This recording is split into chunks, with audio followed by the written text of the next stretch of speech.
मूकं करोति वाचालं पंगुं लंघयते गिरिं यत्कृपातमहं वन्दे परमानंद माधवम। परमानंद माधवम। श्री शंकर शिक्षायतन वैदिक शोध संस्थान द्वारा समायोजित 7 दिवसीय इस जगत गुरु वैभव राष्ट्रीय कार्यशाला में आप सभी विद्वजनों का मैं हार्दिक अभिनंदन स्वागत करता हूँ। अभी हमारे मध्य विराजमान है व्याख्यान के लिए आदरणीय कौशलेंद्र दास जी। आप जगत गुरु रामानंद आचार्य राजस्थान संस्कृत विश्वविद्यालय जयपुर में दर्शन विभाग में आचार्य हैं। आप व्याख्यान के लिए उपस्थित हैं। मैं आपका हार्दिक स्वागत अभिनंदन और प्रणाम करता हूँ। हमारे मध्य विराजमान है आदरणीय डॉक्टर कुलदीप कुमार जी। आप हिमाचल प्रदेश केंद्रीय विश्वविद्यालय धर्मशाला में संस्कृत पाल एवं प्राकृत विभाग में आचार्य हैं। आप व्याख्यान के लिए यहाँ उपस्थित हैं। मैं आपका हार्दिक स्वागत और अभिनंदन करता हूँ। आज के कार्यक्रम के अध्यक्ष आदरणीय शुक्ला सर का मैं हार्दिक स्वागत अभिनंदन और प्रणाम करता हूँ। इस पटल पर उपस्थित सभी विद्वजनों का मैं हार्दिक स्वागत और अभिनंदन करता हूँ। अब समय है वैदिक मंगलाचरण का। आज हमारे मध्य विराजमान है आदरणीय पतंजलि कुमार पांडे जी। आप वैदिक हैं, वेद के मूर्धन्य विद्वान हैं। आपके श्रीमुख से यह कार्य वेद पाठ होगा। मैं आपसे निवेदन करता हूं कि आप अपने वैदिक मंगलाचरण से कार्यशाला को प्रारंभ करने की कृपा करें। हरि ओम। आब्रह्मन् ब्राह्मणो ब्रह्मवर्चसी जायतामाराष्ट्रे राजन्याः शूर इखव्योतिव्याधि महारथो जायतान्दोग्ध्रीधेनुर्वोढा नडवानाशुः सप्तिः ओरन्धिर्जोखा जिष्णुरथेष्ठाः सभेयो जुवास्य जजमानस्य वीरो जायतान्निकामे निकामेनाः पर्जन्यो बरेखतु फलवत्यो न ओखधयाः पच्यन्ताञ्जोगक्षेमो नः कल्पताम्। हरि ओम। बहुत बहुत आभार सर, आपने वैदिक मंगलाचरण से कार्यक्रम को प्रारंभ किया। आज का जो विषय है जगत गुरु वैभवम, वह अत्यंत ही महत्वपूर्ण ग्रंथ है। यह इतिहास का ग्रंथ है। इसमें इस ग्रंथ का अर्थ है जगत गुरु वैभवम। जगत माने संसार, उसका जो गुरु हो उसका वैभव। वैभव माने प्रभाव, जगत के गुरु का प्रभाव। तो कौन है गुरु? तो ब्रह्मा इसको है। यह अर्थ उन्होंने किया है। ओझा जी का एक ग्रंथ है देवासुर ख्याति। उसमें उन्होंने लिखा है कि जिस प्रकार चीन के प्रांत है तिब्बत, उसमें लामा नामक गुरु होते हैं। यूरोप और रोमक पत्तन में पोप नामक गुरु होते हैं। उसी तरह भारतीय परंपरा में प्राचीन जो हमारे गुरु हैं वह ब्रह्मा जी है। यह वाक्य उन्होंने लिखा है, मैं उसको पढ़ देना चाहता हूँ। आदि त्रेता युगे देवा युगे च सर्व जनता धर्म शासको ब्रह्मा नाम गुरु आसीत्। यद्यपि इदानीम अपि चीन देशे तिब्बत प्रांते लामा नाम गुरुर् विद्यते। रोमक पत्तने च पोप नामको गुरुर्दृश्यते। तथापि पुरायुगीय ब्रह्मपदस्य इव एतयोः गुरुस्थानयोः जनतायां पूर्ण प्रभावोधिकार प्रतीयते। तो वैभव का अर्थ यहाँ अधिकार है, प्रभाव है। तो जगत में ब्रह्मा माना गुरु का जो प्रभाव है, इसका यह वर्णन है इस ग्रंथ में। इसमें 7 प्रसंग है। पहला जो प्रसंग है वह है इतिवृत्ति प्रसंग, दूसरा पुराण प्रसंग, तीसरा पौराणिक सृष्टि प्रसंग, चौथा ऐतिहासिक सृष्टि प्रकरण, फिर ऐतिहासिक सृष्टि विभाग, प्रजा सृष्टि और लोक सृष्टि। ये 7 विषय इसमें समाहित हैं। आज के जो विद्वान वक्ता हमारे मध्य विराजमान है, उन्हीं के मुख से हम लोग इस ग्रंथ को सुनेंगे तो अच्छा रहेगा। मैं आदरणीय कौशलेंद्र दास जी से निवेदन करता हूं कि आप अपने पाठ से इस कार्यशाला को गौरवान्वित करने की कृपा करें।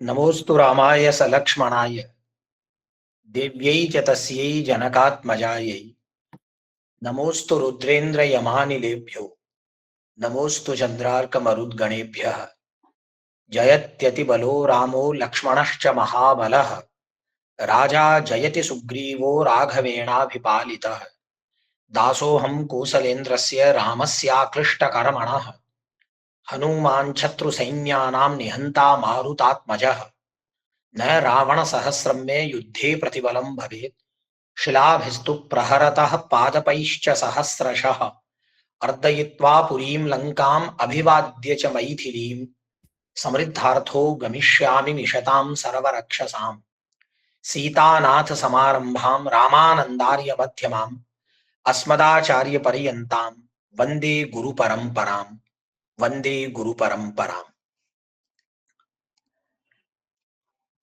अत्यंत सौभाग्यवशात हम सभी लोगों को प्राप्त आज यह अत्यंत मंगलमय अवसर,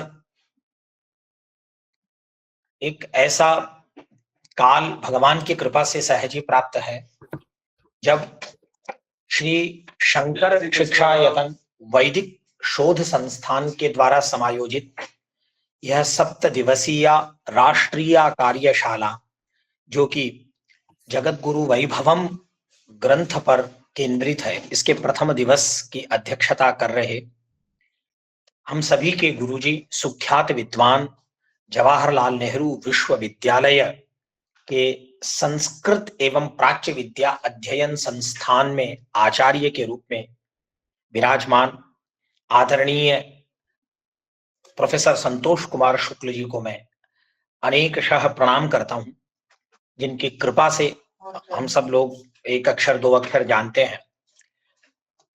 इस सत्र के वक्ता डॉक्टर कुलदीप कुमार जी, जो कि केंद्रीय विश्वविद्यालय धर्मशाला हिमाचल प्रदेश में संस्कृत पाली एवं प्राकृत विभाग में सहायक आचार्य के रूप में कार्यरत हैं। अन्यान्य सभी विद्वानों को प्रणाम करता हूं। पंडित गिरिधर, पंडित मधुसूदन ओझा जी की पवित्र भूमि जयपुर से, जहां जगत गुरु वैभवम लिखा गया, मधुसूदन ओझा जी ने जिस भूमि पर विराजमान रह के जयपुर के राजाओं के आश्रय में अनेक ग्रंथों का, शताधिक ग्रंथों का प्रणयन किया, उस जयपुर की पवित्र भूमि से आप सबको मैं प्रणाम करता हूं। बहुत अच्छी बात अभी आदरणीय डॉक्टर लक्ष्मीकांत विमल जी जो संचालन कर रहे हैं एवं संयोजन कर रहे हैं इस समारोह का, उन्होंने बताई कि किस प्रकार से चीन से लेकर के और तमाम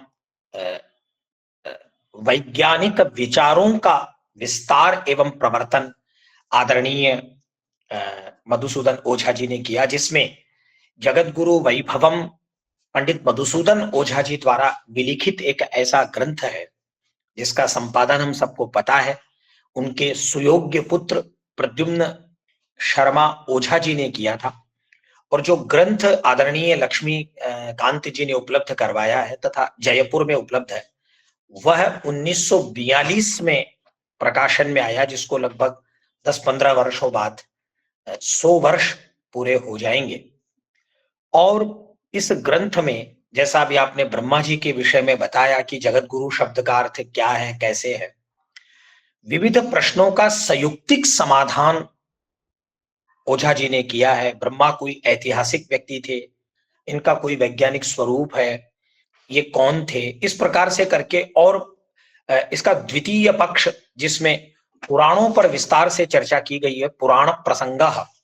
मैं थोड़ा सा 2 मिनट निवेदन करना चाहता हूं कि तैत्तरीय आरण्यक में, छांदोग्य उपनिषद में, उसके साथ ही बृहदारण्यक उपनिषद में इतिहास एवं पुराण ये दोनों शब्द सामूहिक रूप से भी प्रकट हुए हैं और इनको अलग अलग नहीं लिख करके ऋषियों ने इनको इतिहास पुराणम के रूप में भी लिखा है, इतिहासः पुराणम ऐसा भी लिखा है। तो एक सामासिक शब्द भी इतिहास पुराणम के रूप में प्राप्त है। भगवान याज्ञवल्क्य ने 14 विद्या स्थानों के जहां नाम गिनाए हैं उनमें पुराण न्याय मीमांसा धर्म शास्त्रांग मिश्रिता वेदाः स्थानानि विद्यानां धर्मस्य च चतुर्दश। इस प्रकार से पुराण, न्याय अर्थात तर्कशास्त्र, मीमांसा जो जिसमें वैदिक व्याख्या, पुराणों को 3 दल में विभक्त किया गया, सात्विक पुराण, राजस पुराण, तामस पुराण। मैं एक केवल आप सब विद्वान सहज जानकारी के लिए इस बात को आपके सामने रख रहा हूं। उपलब्ध पुराणों में स्कंद पुराण बहुत सबसे बड़ा है जिसमें 81,000 श्लोक हैं तथा मार्कंडेय पुराण सबसे छोटा है आकृति में जिसमें मात्र 9,000 श्लोक है। 4वीं शताब्दी में अमर सिंह के द्वारा विरचित अपन इससे पूर्व ग्रंथ की चर्चा में प्रारंभ करूं।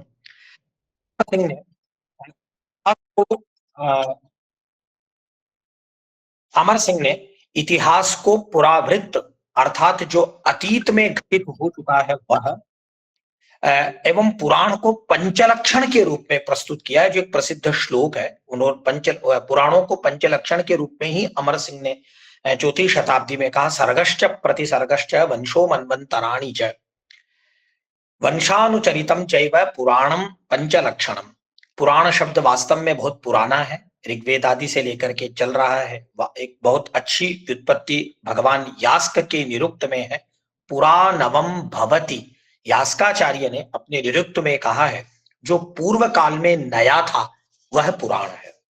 इत्यादि विविध विषयों को लेकर के और पुराणों में किस प्रकार से सृष्टि विद्या का प्रवर्तन है, सृष्टि विद्या के साथ ही किस प्रकार से पुराणों में विश्व संस्था का वर्णन है, प्रचलित पुराणों में किस प्रकार से सभी पुराण एकत्रित होकर के सारे प्रचलित पुराण ग्रंथों के प्रत्येक पुराण में सारे पुराणों की अर्थ संकीर्णता को इन 3 विषयों को लेकर के जगत गुरु वैभवम में पंडित मधुसूदन ओझा जी ने बहुत पांडित्यपूर्ण जो अप्रतिम है, अनुपम है, अद्भुत है उसको प्रकट किया।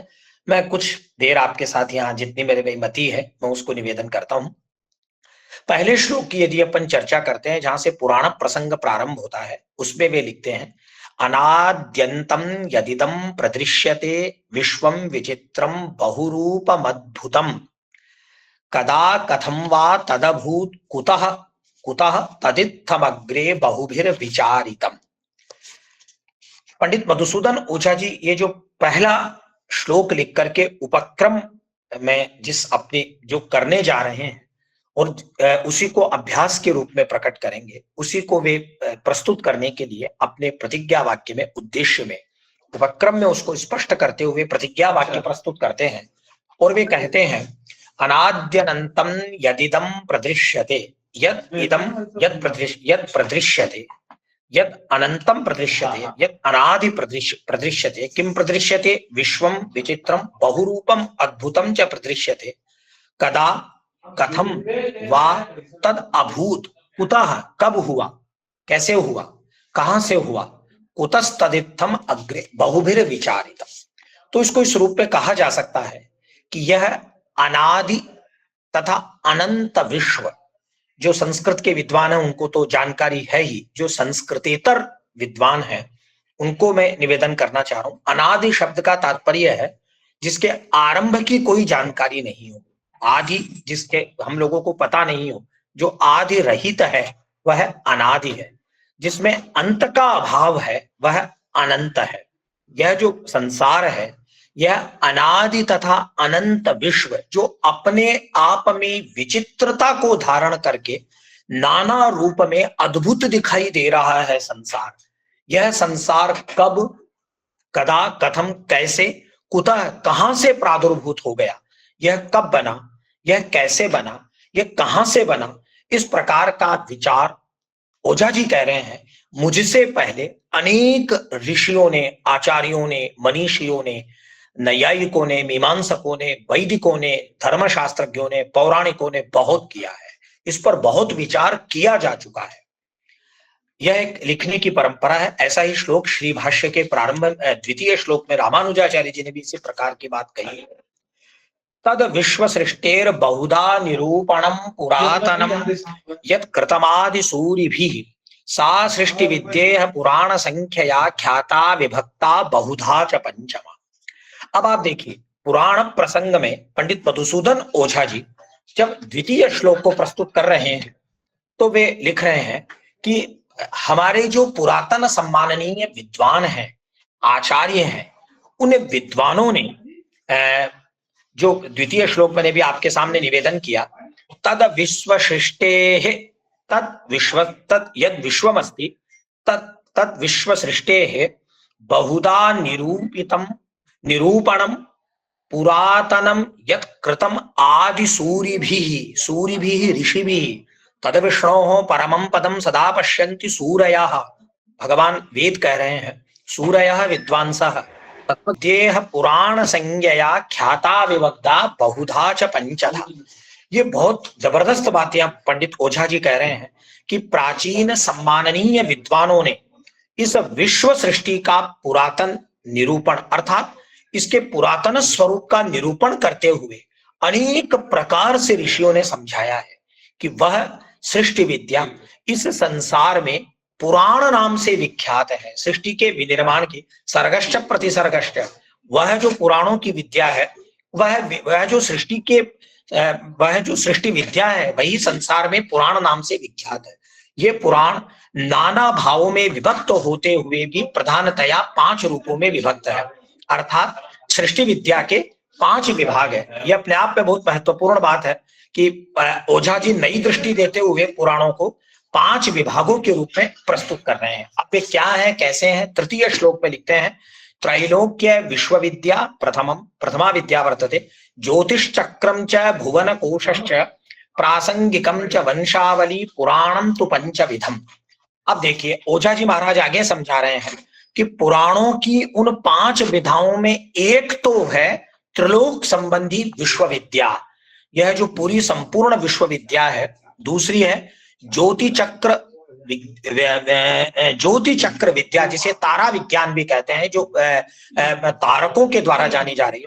तीसरी है भुवन कोश विद्या, चतुर्थ है प्रासंगिक विद्या और पंचम है वंशावली विद्या। इस प्रकार से ये पुराण पंचविध हैं, जो इनका क्रमशः निरूपण ओझा जी महाराज आगे कर रहे हैं। और वे कहते हैं सृष्टि परिच्छेदानाम या विश्व सृष्टि विद्या या विश्व सृष्टि विद्या साष्टादशधा परिच्छिन्ना सृष्टि परिच्छेदानाम पुराण संज्ञा पुराणत्वात्। हेतु देकर के ओझा जी महाराज अपने लक्ष्य को स्पष्ट करते हुए, अपने कथन को सिद्ध करते हुए हेतु दे रहे हैं पुराणत्वात्। इनमें जो विश्व सृष्टि संबंधी विद्या है वह 18 विभागों में परिच्छिन्न अर्थात सीमित है। सृष्टि के इन परिच्छेदों की पुराण संज्ञा पुरातन होने के कारण हुई है, अर्थात पुरातन होने के कारण ही इनको ओझा जी ने पुरातन के रूप में कहा है। अब अग्रिम श्लोक में कहते हैं कि जो द्वितीय विद्या है ग्रह नक्षत्र ज्ञानम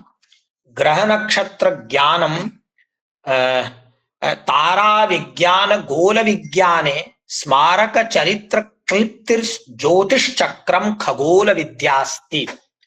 दूसरी जो ज्योति चक्र विद्या है, उस ज्योति चक्र विद्या में ग्रह नक्षत्रों का ज्ञान, जिसे तारा के रूप में उन्होंने कहा कि वह जो विद्या है वह तारा के रूप में हम लोगों को प्राप्त है।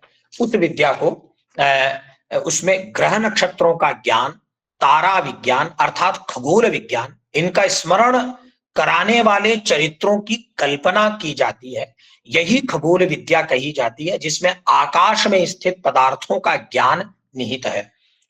खगोल जो आकाश में खम शब्द का अर्थ आकाश है, उसमें जो गोल बने हुए हैं, जो तारक दिखाई पड़ रहे हैं, भले वे सूर्य हैं, चंद्र है या अन्य तारक है, ग्रह हैं, उन सबको लेकर के जिस विद्या की चर्चा की जाती है वही ज्योतिष चक्र विद्या है। उसके बाद वे आगे कहते हैं वर्ष विभागो गिरिवन समुद्र नद्यः सरांसि चाख्याताः नगर स्थान वासा भूमि भूमिति नित्यम च भुवन कोशोस्ति। वे आगे कहते हैं भुवन कोश के नाम से तृतीय विभाग में भारतवर्ष जो आदि वर्ष राष्ट्र है, जिसमें पर्वत, वन, समुद्र, नदियां, सरोवर, खाई अर्थात खाड़ियां, नगर, पृथक पृथक स्थानों की आवास भूमि इत्यादि का संपूर्ण परिचय देते हुए संपूर्ण भूमंडल का उल्लेख आता है। ये तीसरा भुवन कोश है। उसके बाद में है आख्यानोपाख्याने गाथा अथ कल्पशुद्धिश्च प्रासंगिकम चतुर्धा प्रश्न समाधि प्रसंगतोधीतम। इस श्लोक में ओझा जी समझा रहे हैं प्रासंगिक नाम का जो चतुर्थ विभाग आख्यान है वह प्राचीन कथानक, उपाख्यान, लघु कथानक जिसमें चरित्र हैं, गाथा है, गीत है अथवा लोक सिद्ध कहावतें हैं तथा कल्प शुद्धि, इन चार प्रकारों में प्रश्न समाधान के रूप में उल्लिखित हुआ है। ये पुरातन विद्याओं के विषय में बताते बताते अगले श्लोक में ओझा जी कह रहे हैं श्रौतः स्मार्तः समयश्चाचारो धर्म भेदास्ते दानोपासन भेदाः दर्शन भेदाश्च कल्प शुद्धिरिह। इस श्लोक में वे कहते हैं कल्प शुद्धि में वेदकालीन तथा वेदानुकूल स्मृतिकालीन व्यावहारिक नियम, सामाजिक आचरण, धर्म भेद, नाना प्रकार के उपासना के भेद तथा विभिन्न दार्शनिक जो शास्त्र हैं उनके भेद हैं वे समाविष्ट हैं। दर्शन में जो विविधता दिखाई पड़ रही है, यह जो बहुरूपता है, विविधता है, बहुविधता है, यह इस विद्या के अंतर्गत यहाँ ओझा जी इसको रख रहे हैं। अब वो जो वंशानुचरितम चैव उस पे नवम श्लोक में लिखते हैं ओझा जी स्वायंभुवादिशण मनुवंशा वैवस्वतो वंशः सूर्याग्नि चंद्र वंशा उक्ता वंशावली ग्रंथे। इन पुराणों में जो आगे चर्चाएं की गई हैं वे वंशावली नाम के पंचम विभाग में स्वायंभुव मनु आदि जो स्वायंभुव आदि जो 6 मनु हैं, उन जो 6 मनु हो चुके हैं उन षण्णाम मनूनाम वंशानाम विचार है, उन 6 मनुओं के वंशों का विचार। विवस्वान जो सप्तम मनु है उनका वंश, सूर्य वंश, अग्निवंश, चंद्रवंश इत्यादि वंशों का उल्लेख किया गया है। इसीलिए पुराणों में वंशानुचरित का बहुत विवेचन किया गया है। अब वे बता रहे हैं कि किस प्रकार से पुराणों में अग्रिम चीजें संयोजित होती है, संपृक्त होती है। वे हैं ब्रह्मा पद्म विष्णुर्वायुश्चापश्च नारदश्चेति षट्कम सृष्टिरुक्तम ब्रह्मादीनाम परम परम तूक्तम। वे कहना चाहते हैं कि द्वितीय पद्य में पुराण के जो बहुधा भेद कहे गए हैं वे 18 खंडों में पृथक पृथक सीमित हैं, जो अष्टादश पुराणों के नाम से प्रसिद्ध हैं। एक प्रसिद्ध श्लोक हम सब लोग जानते हैं कि उनका फिर सात्विक, राजस एवं तामस के रूप में विभाग किया गया है और उनको पुराणों को अलग अलग रूप से बताया गया कि 6 पुराणों का मतलब 3 उनको कैटेगराइज करके उनका निर्धारण किया गया पुराणों का, और 18 पुराणों के लिए हम सभी आप सबको जानकारी ही है, विदित ही है कि एक बहुत प्रसिद्ध श्लोक जो प्रारंभ में याद करवा दिया जाता है जिससे 18 पुराणों के नामों की संस्तुति बनी रहती है। मद्वयम भद्वयम चैव व्रत्रयम वचतुष्टयम अनापलिंग पूष्कानि पुराणानि पृथक पृथक। ये जो 18 पुराण है भगवान व्यास के द्वारा भगवान व्यास महर्षि के द्वारा विनिर्मित, ये अष्टादश पुराणों के रूप में प्रसिद्ध है। इनके आरंभ के 6 पुराण सृष्टि के उक्त माने गए हैं। जहां से जो वस्तु उठती है वह उस वस्तु का उक्त कहलाता है। वैदिक परिभाषा के अनुसार उक्त को परोक्ष भाषा क्रम में उक्त कहा गया है। सर्वप्रथम ब्रह्म पुराण है क्योंकि ब्रह्मा ही सृष्टि के प्रवर्तक माने जाते हैं। अमर कोश में भी उनका इस प्रकार से नाम है। और ब्रह्मा का जो आधार है भगवान ब्रह्मा का आधार भगवान विष्णु की नाभि का पद्म है, इसलिए वे पद्म कमल से उत्पन्न है। दूसरी गणना में पद्म पुराण है जहां पद्म भगवान विष्णु की नाभि से संपृक्त है, यह अतः तृतीय दूसरा पद्म पुराण है। ब्रह्म पुराण प्रथम है, उनकी ब्रह्मा जी से संपृक्त है पद्म, क्योंकि ब्रह्मा जी की उत्पत्ति भगवान ने पद्म से की तो द्वितीय पद्म हो गया, और वह पद्म भगवान की नाभि से प्रकट हुआ है, इसीलिए वे पद्मनाभ हैं। अतः तृतीय जो पुराण है, ये बहुत अद्भुत बात है, वह विष्णु पुराण है। उस शेष का आधार वे भगवान जो तृतीय विष्णु पुराण है, वे जो परब्रह्म नारायण है, अशेष चिदचित वस्तु विशिष्ट भगवान नारायण, जो समस्त जड़ एवं चेतन के से सूक्ष्म एवं स्थूल अवस्था में विशिष्ट हैं, वे जो भगवान नारायण हैं, वे शेष नाग पर शेते नारायण सुखम, वे भगवान शेष नाग के ऊपर सुखपूर्वक विश्राम कर रहे हैं, भगवान शयन कर रहे हैं। अतः शेष नाग वायु रूप है, अतः चतुर्थ वायु पुराण है। ये देखिए आप, ये मुझे जितने विद्वान हैं, ये बहुत आश्चर्य की बात है कि इतनी बड़ा कल्पना और इतनी बड़ी विवेचना पुराणों की ये संभवतः ही कदाचित किसी ने की हो। वायु पुराण चतुर्थ पुराण, उस शेष का आधार क्षीर सागर है, वह पद्म में आप शब्द से कहा गया है, जल है। पुराण गणना में वह पंचम भागवत माना जाता है। भागवत का प्रसव देवर्षि भगवान नारद के उपदेश संकेत से भगवान व्यास महर्षि के द्वारा निर्मित हुआ है, अतः छठे स्थान के रूप में नारद पुराण परिगणित है। इस क्रम में ब्रह्मादि पुराणों के आगे आगे के पुराण पहले पहले के उक्त अर्थात आधार बने हुए हैं। इस षटक का संकेत करने वाला एक चित्र भी ऐसा चित्रित देखा जाता है। इस प्रकार ये 6 पुराण सृष्टि के उक्त कहे जा सकते हैं। अगले श्लोक में लिखते हैं, त्रैगुण्यमग्नि सूर्यौ ब्रह्म विवर्तौथ उक्त भेदाः प्रकृतेरग्नेः सूर्यात् सृष्टिरेयं ब्रह्मणो विवर्तो वा। ये लिख रहे हैं, सृष्टि के सर्वारंभ उत्थान प्रसंग में भिन्न भिन्न मत हैं। उस मतभेद क्रम को बताने वाले आगे के 4 पुराण हैं। एक मत है कि सत्वरज तम, इन 3 गुणों, बेटा गेट बंद कर देना, इन 3 गुणों के सम्मिश्रण से सृष्टि होती है। इस त्रैगुण्य संपादित सृष्टि का वर्णन मार्कंडेय पुराण में भगवान व्यास महर्षि के द्वारा किया गया है।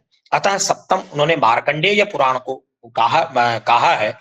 अन्य मत से अग्नि से सृष्टि के संपादन को बताया गया है। आकाशाद वायु, वायोर अग्नि, रग्नेरापः, आपके बाद अग्नि का भी संबंध है, तो वो जो शेष नाग में भगवान सोए हुए हैं, उसका सीधा संबंध यहाँ से जल से भी हो जाएगा। तो अतः सब जो अष्टम गणना में अग्नि पुराण है। एक मत से यह वेदों का पुराणों का कथन है, और वेद कह रहे हैं सूर्यात्मा जगतस्तस्तु खश्च, इस हिसाब से सूर्य से भी यह सृष्टि संभावित है। अतः नवम सूर्य पुराण का मतलब भविष्य पुराण, भविष्यत पुराण को और भविष्य पुराण ये 2 नाम प्राप्त होते हैं। कहीं कहीं उसको भविष्य पुराण का है, कहीं कहीं भविष्यत पुराण का है, दोनों में ही कोई भेद नहीं है। वह प्रधान माना गया है कि यह सृष्टि ब्रह्मा का ही विवर्त है। असत्वतो न्यथा यथा, वो आपको जानकारी है, सब आप विद्वान है। अतः अतात्विक अन्यथा भाव को विवर्त कहा जाता है भारतीय दर्शन शास्त्र में। अतः दशम गणना में ब्रह्म वैवर्त पुराण आता है। इस प्रकार प्रकृति से, अग्नि से, सूर्य से अथवा ब्रह्म विवर्त भाव से यह सृष्टि हुई है।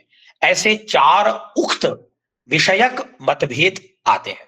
12वें श्लोक में वे प्रकट करते हैं, लिंगम वराह वामन कुमार कूर्माश्च मत्स्यश्च एते षट्वताराः सन्ति विराजोनु सृष्टि विधाः। ओझा जी आगे लिखते हैं कि विराट रूप विष्णु भगवान के सृष्टि संबंधी अवतार क्रम के 6 पुराण माने गए हैं। उनमें 11 लिंग पुराण, 12वां वराह पुराण, 13वां वामन पुराण, 14वां कुमार पद से श्लोक से निर्दिष्ट, क्योंकि कुमार नाम से कार्तिकेय जी को जाना जाता है, कुमार कार्तिकेय, अमरकोश में भी आया। स्कंद पुराण, 15वां कूर्म पुराण और 16वां मत्स्य पुराण है। आगे भी कहते हैं, अपि संपराय विद्या गरुड़ पुराणे पुनर्जन्म विश्वस्य रूपमस्ति ब्रह्मांडम तस्य संचरता प्रतिसंचर करमाथोत क्रांत्यनुत्क्रांति अपि संपराय विद्या गरुड़ पुराणे पुनर्जन्म। ये कहते हैं 17वां गरुड़ पुराण है, जिसमें संचर उत्क्रांति गत्यागति नाम ब्रह्म सूत्र में भी जीव की उत्क्रांति गति आगति किस प्रकार से हो रही है, वह उछल रहा है, वो उस लोक गमन कर रहा है। 17वां गरुड़ पुराण है, जिसमें संचर अर्थात सर्जन अथवा सृष्टि विकास, प्रतिसंचर अर्थात प्रलय, कर्म की उत्पत्ति, पदार्थों की उत्पत्ति, उत्क्रांति बाहरी भाव में जाना, अनुत्क्रांति परिणाम रूप क्रमशः संचरण तथा जीव की भविष्य गति विद्या का तथा पुनर्जन्म का प्रतिपादन है। आगे वे कहते हैं विश्वस्य रूपमस्ति ब्रह्मांडम तस्य तादृशी यादृशी संस्था तत्र यथा ये लोकाः तदिदं सर्वं पुराणेन्ते। विश्व का स्वरूप यह ब्रह्मांड है, उस ब्रह्मांड की जैसी स्थिति है उसमें जहां जैसे जैसे लोक हैं, यह विवरण 18वें ब्रह्मांड पुराण में हुआ है। अतः अंतिम पुराण है, इसमें संपूर्ण ब्रह्मांड का वर्णन है। ये ओझा जी के द्वारा कौन से पुराण का पौर्वापर्य क्रम है, जो क्रम है उसको उनको क्रमशः जमाने के लिए ओझा जी ने इस प्रकार का काम बताया। और अंतिम श्लोक में वो हम जिसकी चर्चा कर रहे थे प्रारंभ में ही कि पुराण प्रसंग में सबसे पहले सृष्टि विद्या के रूप से वो पुराणों को किस प्रकार से विभक्त हुए पुराण, उसको बताते हुए अंतिम श्लोक में लिखते हैं एवं पुराण मेकम कृष्ण द्वैपायनेन संग्रथितम वेद ग्रंथात उद्धृत्यम अष्टादश खंडतः परिच्छिन्नम। अर्थात इस प्रकार सत्यवती सुत भगवान कृष्ण द्वैपायन व्यास भगवान ने वेद ग्रंथ से उद्धृत करके एक ही पुराण संहिताओं को 18 खंडों में विभाजन किया है। एक संहिता के ही ये अष्टादश विभाग है। अर्थात इन पुराणों में कोई ऐसा नहीं कि कोई पुराण एक दूसरे का खंडन में या उसमें प्रवृत्त है, नहीं, ये एक ही संहिता को जिस प्रकार से वे वेद व्यास हैं, वेदों को उन्होंने किया, उसी प्रकार से उन्होंने पुराणों का किया। अब इसके बाद में जो दूसरा क्रम चल रहा है प्रचलित पुराण ग्रंथानाम एकैकस्मिन् सर्व पुराणार्थानाम सांकर्यम। अर्थात प्रचलित पुराण ग्रंथों की प्रत्येक पुराण में सारे पुराणों की अर्थ संकीर्णता किस रूप में प्रकट हो रही है। वे लिखते हैं पौराण संहिता सा सूतेनासीत् प्रचारिता लोके तिस्रोन्य संहिता अपि शिष्यैः सूतस्य निर्मिता अभवन्। अब वह जो एक ही पुराण संहिता को व्यास महर्षि ने 18 भागों में उसको विभाग किया, अष्टादश विभाग कर दिए, जिसके उस पुराण संहिता का लोक में प्रचार उनके शिष्य सूत ने किया, लोमहर्षण सूत ने किया था। सूत के शिष्यों ने लोमहर्षण सूत ने जो व्यास शिष्य हैं, उन्होंने शिष्यों ने उक्त 18 विभागों के अतिरिक्त 3 अन्य संहिताएं भी बनाई थी। ये एकदम बात है। तीसरा अन्य संहिताः अपि शिष्यैः विनिर्मिताः। व्यास महर्षेः शिष्यैः एताः तिस्रः संहिताः विनिर्मिताः। काश्चताः पौराणिकस्तु सूतः स रोमहर्षण इति श्रुतस्तेन सप्तपुराण ग्रंथाः षट संवादि प्रकारतो रचिता। वे कहते हैं कि प्रधान पुराण संहिता के प्रचारक सूत रोमहर्षण, जिनको लोमहर्षण रलरयो सामरणिम वाच्यम नाम से विख्यात हुए थे, उन्होंने 6 पुरुषों के परस्पर संवाद क्रम से 7 पुराण ग्रंथों की रचना फिर की। ये क्या है? उग्र शवास्तु सौती पुनरद्वितीयं व्यधात् चतुर्थं च अपि पंचमं सचक्रे शेष पुराणानि चाष्टमादीनि। तदनंतर सूत के पुत्र उग्र श्रवा ने द्वितीय पद्म पुराण, चतुर्थ वायु पुराण तथा पंचम आप पुराण की अन्य नवीन रचनाएं भी की। शेष अष्टमादि पुराण यथावत ही रहे। इसका तात्पर्य यह है कि उनकी इन पुराणों की उनसे प्रतिकूलता नहीं है, उनसे अनुकूलता है, वेदानुकूलता सिद्ध हुई है। तस्मात् पद्म पुराणम द्विविधम। इससे पद्म पुराण 2 प्रकार का हो गया। और द्विविधम चतुर्थम च, द्वितीय वायु भी 2 प्रकार का हो गया। और आप स्थानीय भागवत भी 2 प्रकार की बन गई। ठीक है। एवं अपि पंचमम, वे लिखते हैं तस्मात् पद्म पुराणम द्विविधम द्विविधम चतुर्थं च द्विविधं च पंचमं तच्छेषाणां ग्रंथ एकैकः। वे लिखते हैं कि इस कारण पद्म पुराण 2 प्रकार का, वायु 2 प्रकार का और आप स्थानीय भागवत भी दो प्रकार की हो गई, एक विष्णु संबंधी भागवत तथा दूसरा देवी भागवत महापुराण। जो कई बार सामान्य लोग भी जिज्ञासा करते हैं कि ये भागवत में क्या अंतर है साहब, वो तो एक वो जन्माद्य से यत और एक ये, तो ये दो भागवत का किस प्रकार से हुआ, एक व्यास महर्षि के द्वारा और दूसरा भागवत उन्हीं की आज्ञा से, उन्हीं की परंपरा से सूत पुत्र उग्रश्रवा के द्वारा। वे आगे लिखते हैं, अन्य पुराणार्थापि सर्वे सर्वत्र सन्ति संकीर्णाः एतत् पुराण शास्त्रम युपजीव्यम सर्वशास्त्राणाम। इन पुराण ग्रंथों का प्रवर्तन प्रश्नोत्तर के रूप में हुआ है, अतः प्रश्नों के अनुसार अन्यान्य पुराणों में कथित विषय भी पुनः अन्यों में संकीर्ण हो गए हैं। प्रश्नकर्ताओं की विभिन्नता के कारण सब पुराणों में सबका सांकर्य हो गया है। आगे समझाते हैं, एतत् पुराण शास्त्रम युपजीव्यम सर्वशास्त्राणाम वेदानामपि भेदम पुराणम इतिहासम वक्त्याहुः। लोक में प्रसिद्ध अन्य ये सारे शास्त्र, सारे शास्त्रों के ये पुराण शास्त्र ही उपजीव्य स्रोत रूप बन गए हैं, अर्थात पुराणों को आधार बनाकर ही अन्य व्यावहारिक सब विषयों के शास्त्रों का निर्माण हुआ है। वेदों के वास्तविक तत्व को बताने वाले ये जो पुराण हैं, वेदों के वास्तविक तत्व को बताने वाले ये जो पुराण हैं, और जो पुराण और इतिहास हैं, वास्तव में वे वेदों के ही अर्थ को, वेद इतिहास पुराणाभ्याम वेदम समुपब्रह्मयेत्। अतः पुराणों को वेदों का भी वेद अनेक जगह कहा गया है। इसमें कहीं कोई वो, क्योंकि पुराण शब्द कई बार कहते हैं लोग, ऋग्वेद में 1 दर्जन से अधिक बार आया है। उसमें वेदों की जो व्याकरण निघंटु है उसमें आचार्यगण पढ़ाया करते हैं। मुझे भी लाल बहादुर शास्त्री विद्यापीठ में जब मैं था तो बड़ा मुझे जानकारी उस समय पता, प्रत्नम प्रदिवह प्रवयाह सनेमी पूर्वम अन्नाय, ये सारी बातें, और ऋग्वेद में निघंटु ने इन सब शब्दों को सिद्ध किया है, जिसमें पुराण शब्द की व्युत्पत्ति यास्काचार्य ने दी है। इस प्रकार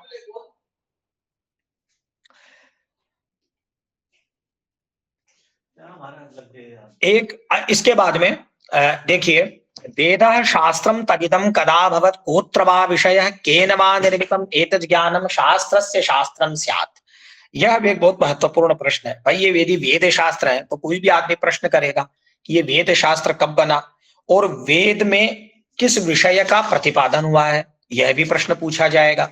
यदि ये वेद है तो फिर इसमें प्रतिपादन किस विषय का है, यह प्रश्न भी आएगा। यह प्रश्न खड़ा हुआ कि यह जो प्रारंभ हुआ, यह जो मैं निवेदन कर रहा था, वेदः शास्त्रम तदिदं कदा भवत्, इदं वेद शास्त्रम कदा अभवत्, कः अत्र विषयः, यहाँ विषय क्या है, केन वा निर्मितम् एतद् ज्ञानम शास्त्रस्य शास्त्रम स्यात्। तो वे कहते हैं कि ये वेद शास्त्र कब बना, वेद में किस विषय का प्रतिपादन किया गया है, इस वेद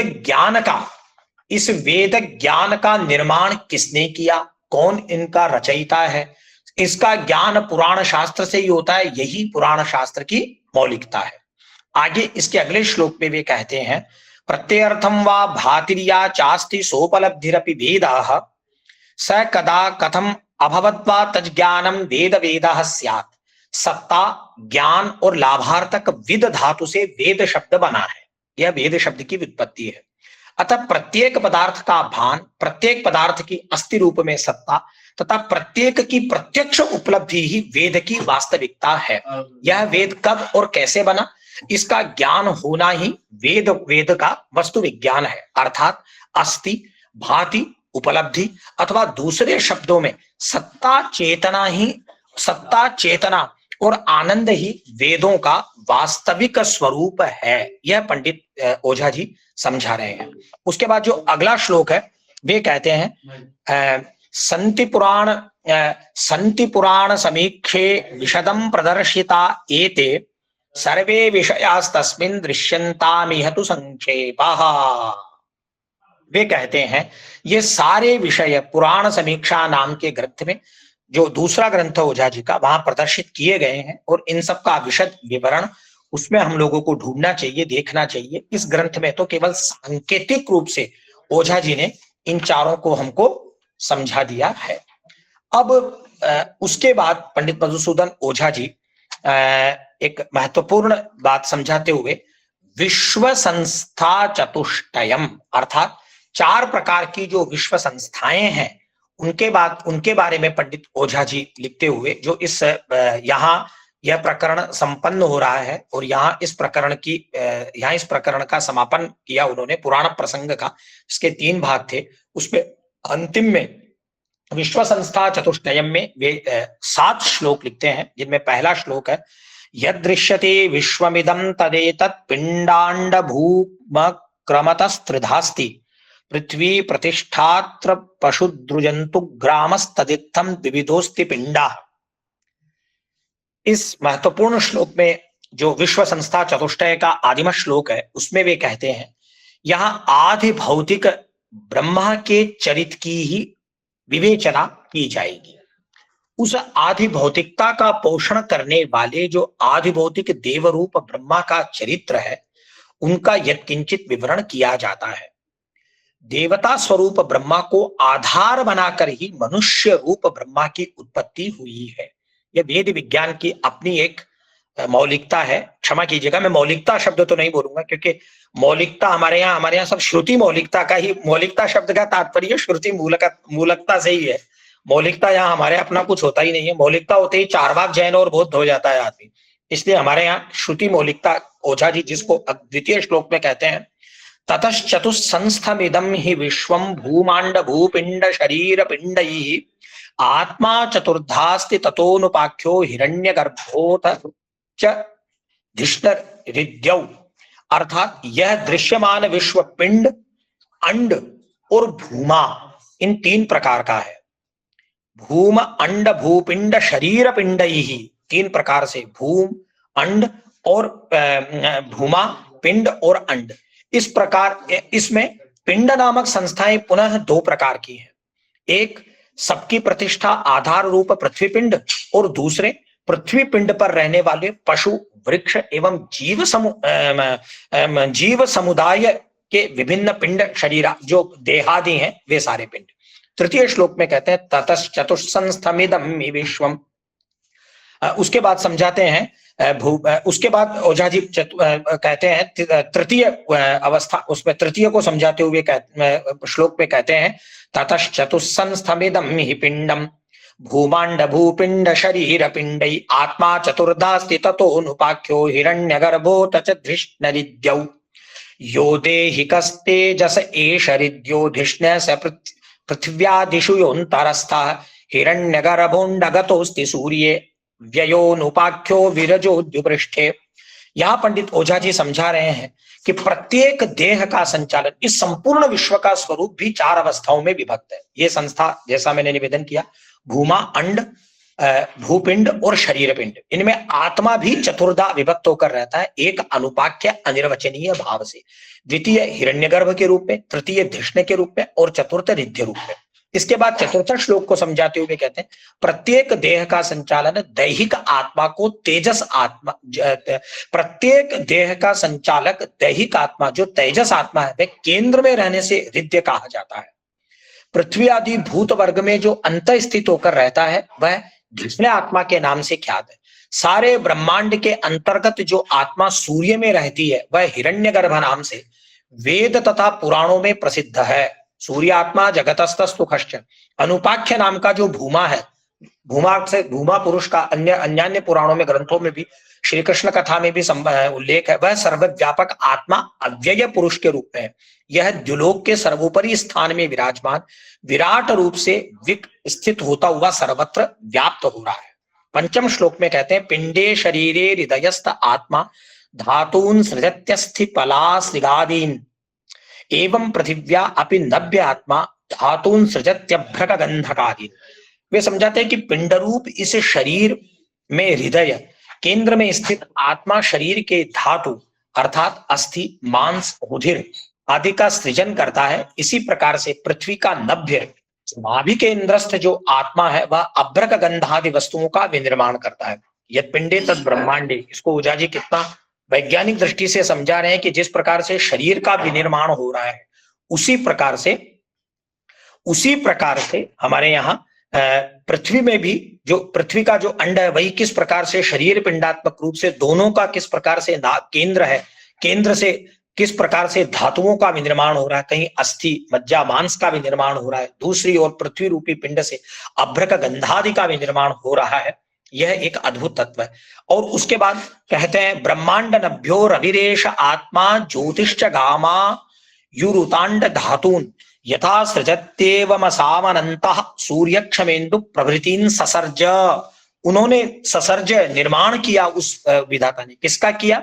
ब्रह्मांड के नाभि केंद्र में विराजमान ब्रह्मांड नभ्य सूर्य रूप आत्मा गौ। गौ शब्द के अर्थ हम सबको पता है, वाणी है, पृथ्वी है, आयु तथा ब्रह्मांडांतर्गत धातुओं का जैसे सृजन करता है, वैसे ही वह अनंत अव्ययात्मा सूर्य भूमि चंद्रमा आदि का भी सर्वाधि सृजन कर चुका है। अंतिम श्लोक में वे कहते हैं सृष्टिश्च तत्र प्रतिसृष्टिरेवं पुनः पुनः संभवति स्वभावात् प्रत्यर्थ भेदात् प्रतिसूर्य भेदात् व्यष्ट्या समष्ट्या प्रलयोदयोस्तः।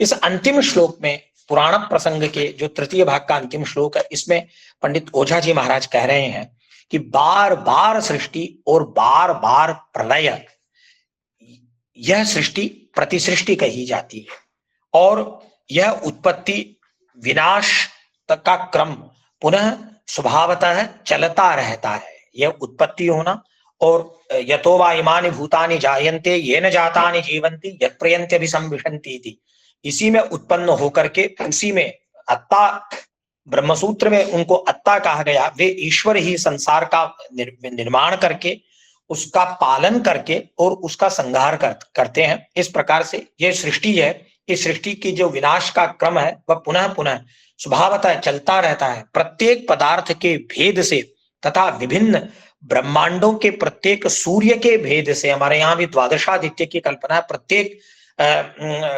ब्रह्मांड के अपने देव हैं, अधिदेव भिन्न है, प्रत्यधिदेव भिन्न है, सूर्य चंद्रादि तारामंडल इत्यादि सब भिन्न है, चलता रहता है। प्रत्येक पदार्थ के भेद से तथा विभिन्न ब्रह्मांडों के प्रत्येक सूर्य के भेद से व्यष्टि भाव में उदय और समष्टि भाव में प्रलय कहा जाता है। जब उनका व्यष्टि भाव है तो वह सृष्टि का उदय है, और जब उनका समष्टि भाव में प्रलय कहा जाता है। जब पांचों भूत वर्ग पृथक पृथक संबंध भाव में जुड़े न रहकर एक दूसरे में समा जावे, यह समष्टि प्रलय कही जाती है। इस प्रकार से पुराण प्रसंग के रूप में पुण्य श्लोक आचार्य पंडित मधुसूदन ओझा जी ने वैदिक विज्ञान को प्रकट करते हुए हम सब लोगों का मार्गदर्शन किया।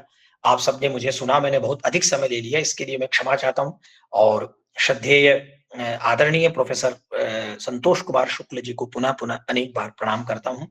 और इस कार्यक्रम का संचालन कर रहे आदरणीय विमल जी को मेरा नमस्कार। गुरुजी प्रणाम करता हूँ। प्रणाम।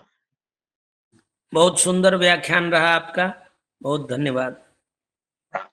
बहुत बहुत आभार सर, आपने पौराणिक सृष्टि विद्या को, पुराण का और विश्व संस्था के विषय में अपना उद्बोधन दिया। बोल देता हूँ, एक श्लोक बोल देता हूँ। वैष्णवाग्रह शिवः साक्षात् सर्वशास्त्र धुरंधरः, वैष्णवाग्रह शिवः साक्षात् सर्वशास्त्र धुरंधरः, यत्नेनानेन भगवान आंजनेयः प्रसीदतु, यत्नेनानेन भगवान आंजनेयः प्रसीदतु।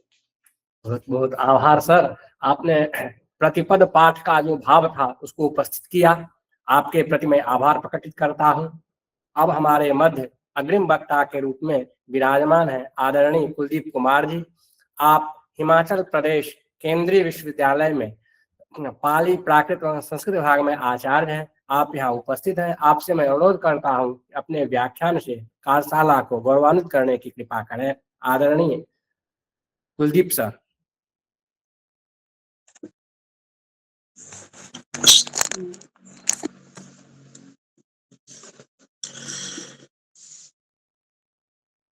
यो ब्रह्माणं विदधाति पूर्वं यो वेदांश्च प्रणोति तस्मै तद्वं हदेवमात्मबुद्धिप्रकाशं मुमुक्षुर्वै शरणमहं प्रपद्ये।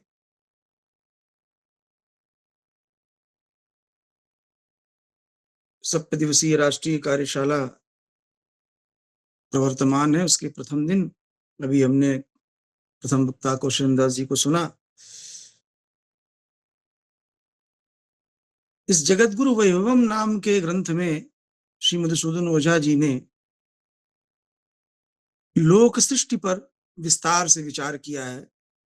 जगतगुरु जो ब्रह्मा है, उन्होंने किस प्रकार से लोकों की सृष्टि का विभाजन किया।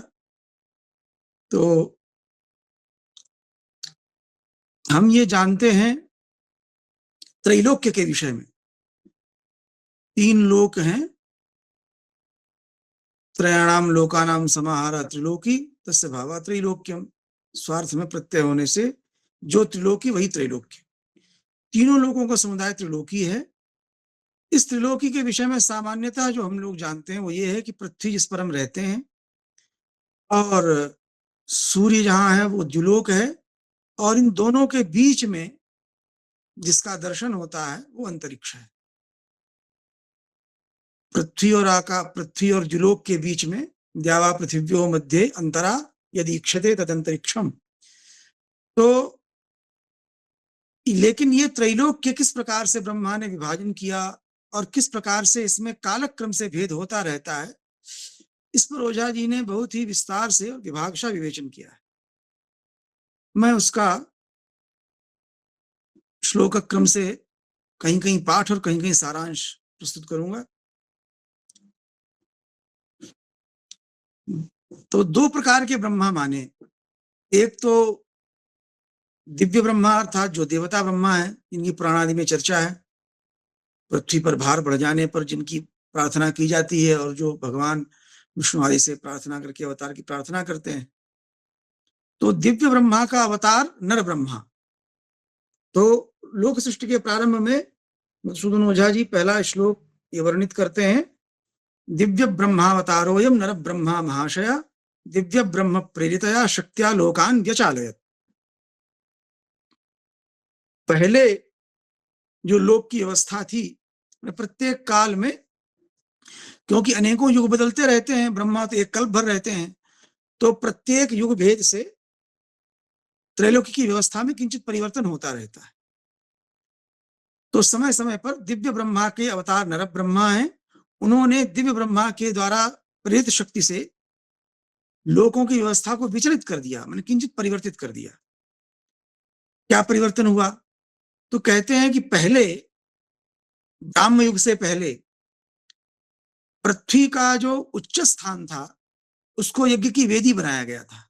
आज भी हम देखते हैं भूतल पर जब हम वेदी बनाते हैं, यज्ञ की वेदी थोड़ा उच्च होनी ही चाहिए ताकि आसपास से रक्षा भी हो सके, जल इत्यादि का प्रवेश न हो। तो पृथ्वी का जो उच्च स्थान है वो यज्ञ के लिए वेदी के रूप में बनाया गया था। पहले केवल इतना ही विभाग था, लेकिन ब्रह्मा ने जब विभाग किया ब्राह्म युग में, तो सभी पृथ्वी को 3 भागों में विभाजित किया।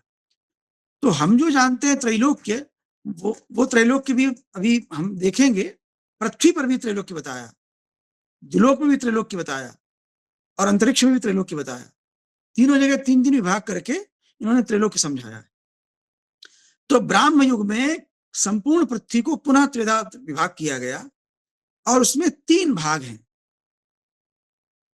अब इनका जो त्रैलोक्य है उस त्रैलोक्य में 3 भाग करते हैं, लोक, अलोक और दिक्। लोकालोकौ दिक्चेत्यथलोकेऽस्मिन् पुनः कृता भागाः पूर्वं कृता त्रिलोकी स्वर्गे लोके च 7 लोकाः स्युः। इस त्रिलोकी के 3 भाग हैं सर्वत्र, लोक, अलोक और दिक्। यद्यपि इस लोक में वर्ष, जैसे हम जानते हैं भारत वर्ष, किम पुरुष वर्ष इत्यादि अनेकों 9 वर्ष हैं, तो इनमें लोक में वर्ष और वर्ष में द्वीप होते हैं। फिर भी प्रधानता लोक की होने से पहले ओझा जी ने कहा कि हम लोक की विवेचना करेंगे। लोकानाम वर्षाणाम द्वीपानाम चेत्थमेतेषाम व्याचक्ष्महे विभागान क्रमशस्तत्रास्ति मुख्यतो लोकः। लोक मुख्य है। तो पहले 2 भागों में बांटा इन्होंने। श्री ओझा जी कहते हैं कि 2 भाग हैं मनुष्यों के, एक सभ्य मनुष्य, एक असभ्य मनुष्य। तो सभ्य मनुष्यों के निवास के लिए ब्रह्मा ने लोक की व्यवस्था की। लोक में जो रहते हैं वो सभ्य लोग हैं। यहाँ लोक का तात्पर्य है जिसको प्रकाश, जहां प्रकाश हो, लोक्यते इति लोकः, तो प्रकाश में ही दर्शन होगा, जिसे देखा जाए वो लोक है, और जिसे न देखा जा सके या कठिनाई से देखा जा सके, मंद प्रकाश हो, वो अलोक है। तो कहा विशिष्ट साधारण वास भेदात वास व्यवस्था द्विधा कृतासीत देशोस्त यह सभ्य निवास हेतुर यत्र व्यवस्था नियता स लोकः। सभ्यों की निवास की जहां व्यवस्था की गई वह है लोक। देशो निवासाय कृतो विभज्यते लोकोप्यलोको दिगितित्र भेदतः लोकस्य यत्र स्थितिरस्ति संपदा दैव्यास्त्यलोकत्वमितोपसव्यता। जहां पर दैवी संपदा से संपन्न लोग रहते हैं वो है लोक, और जहां पर आसुरी संपदा वाले लोग रहते हैं वो है अलोक।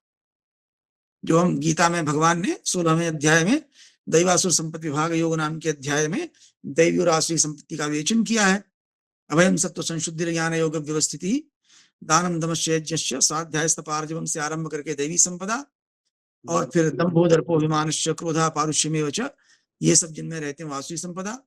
तो दैवी संपदा से संपन्न लोग जहां रहते हैं वह लोक है।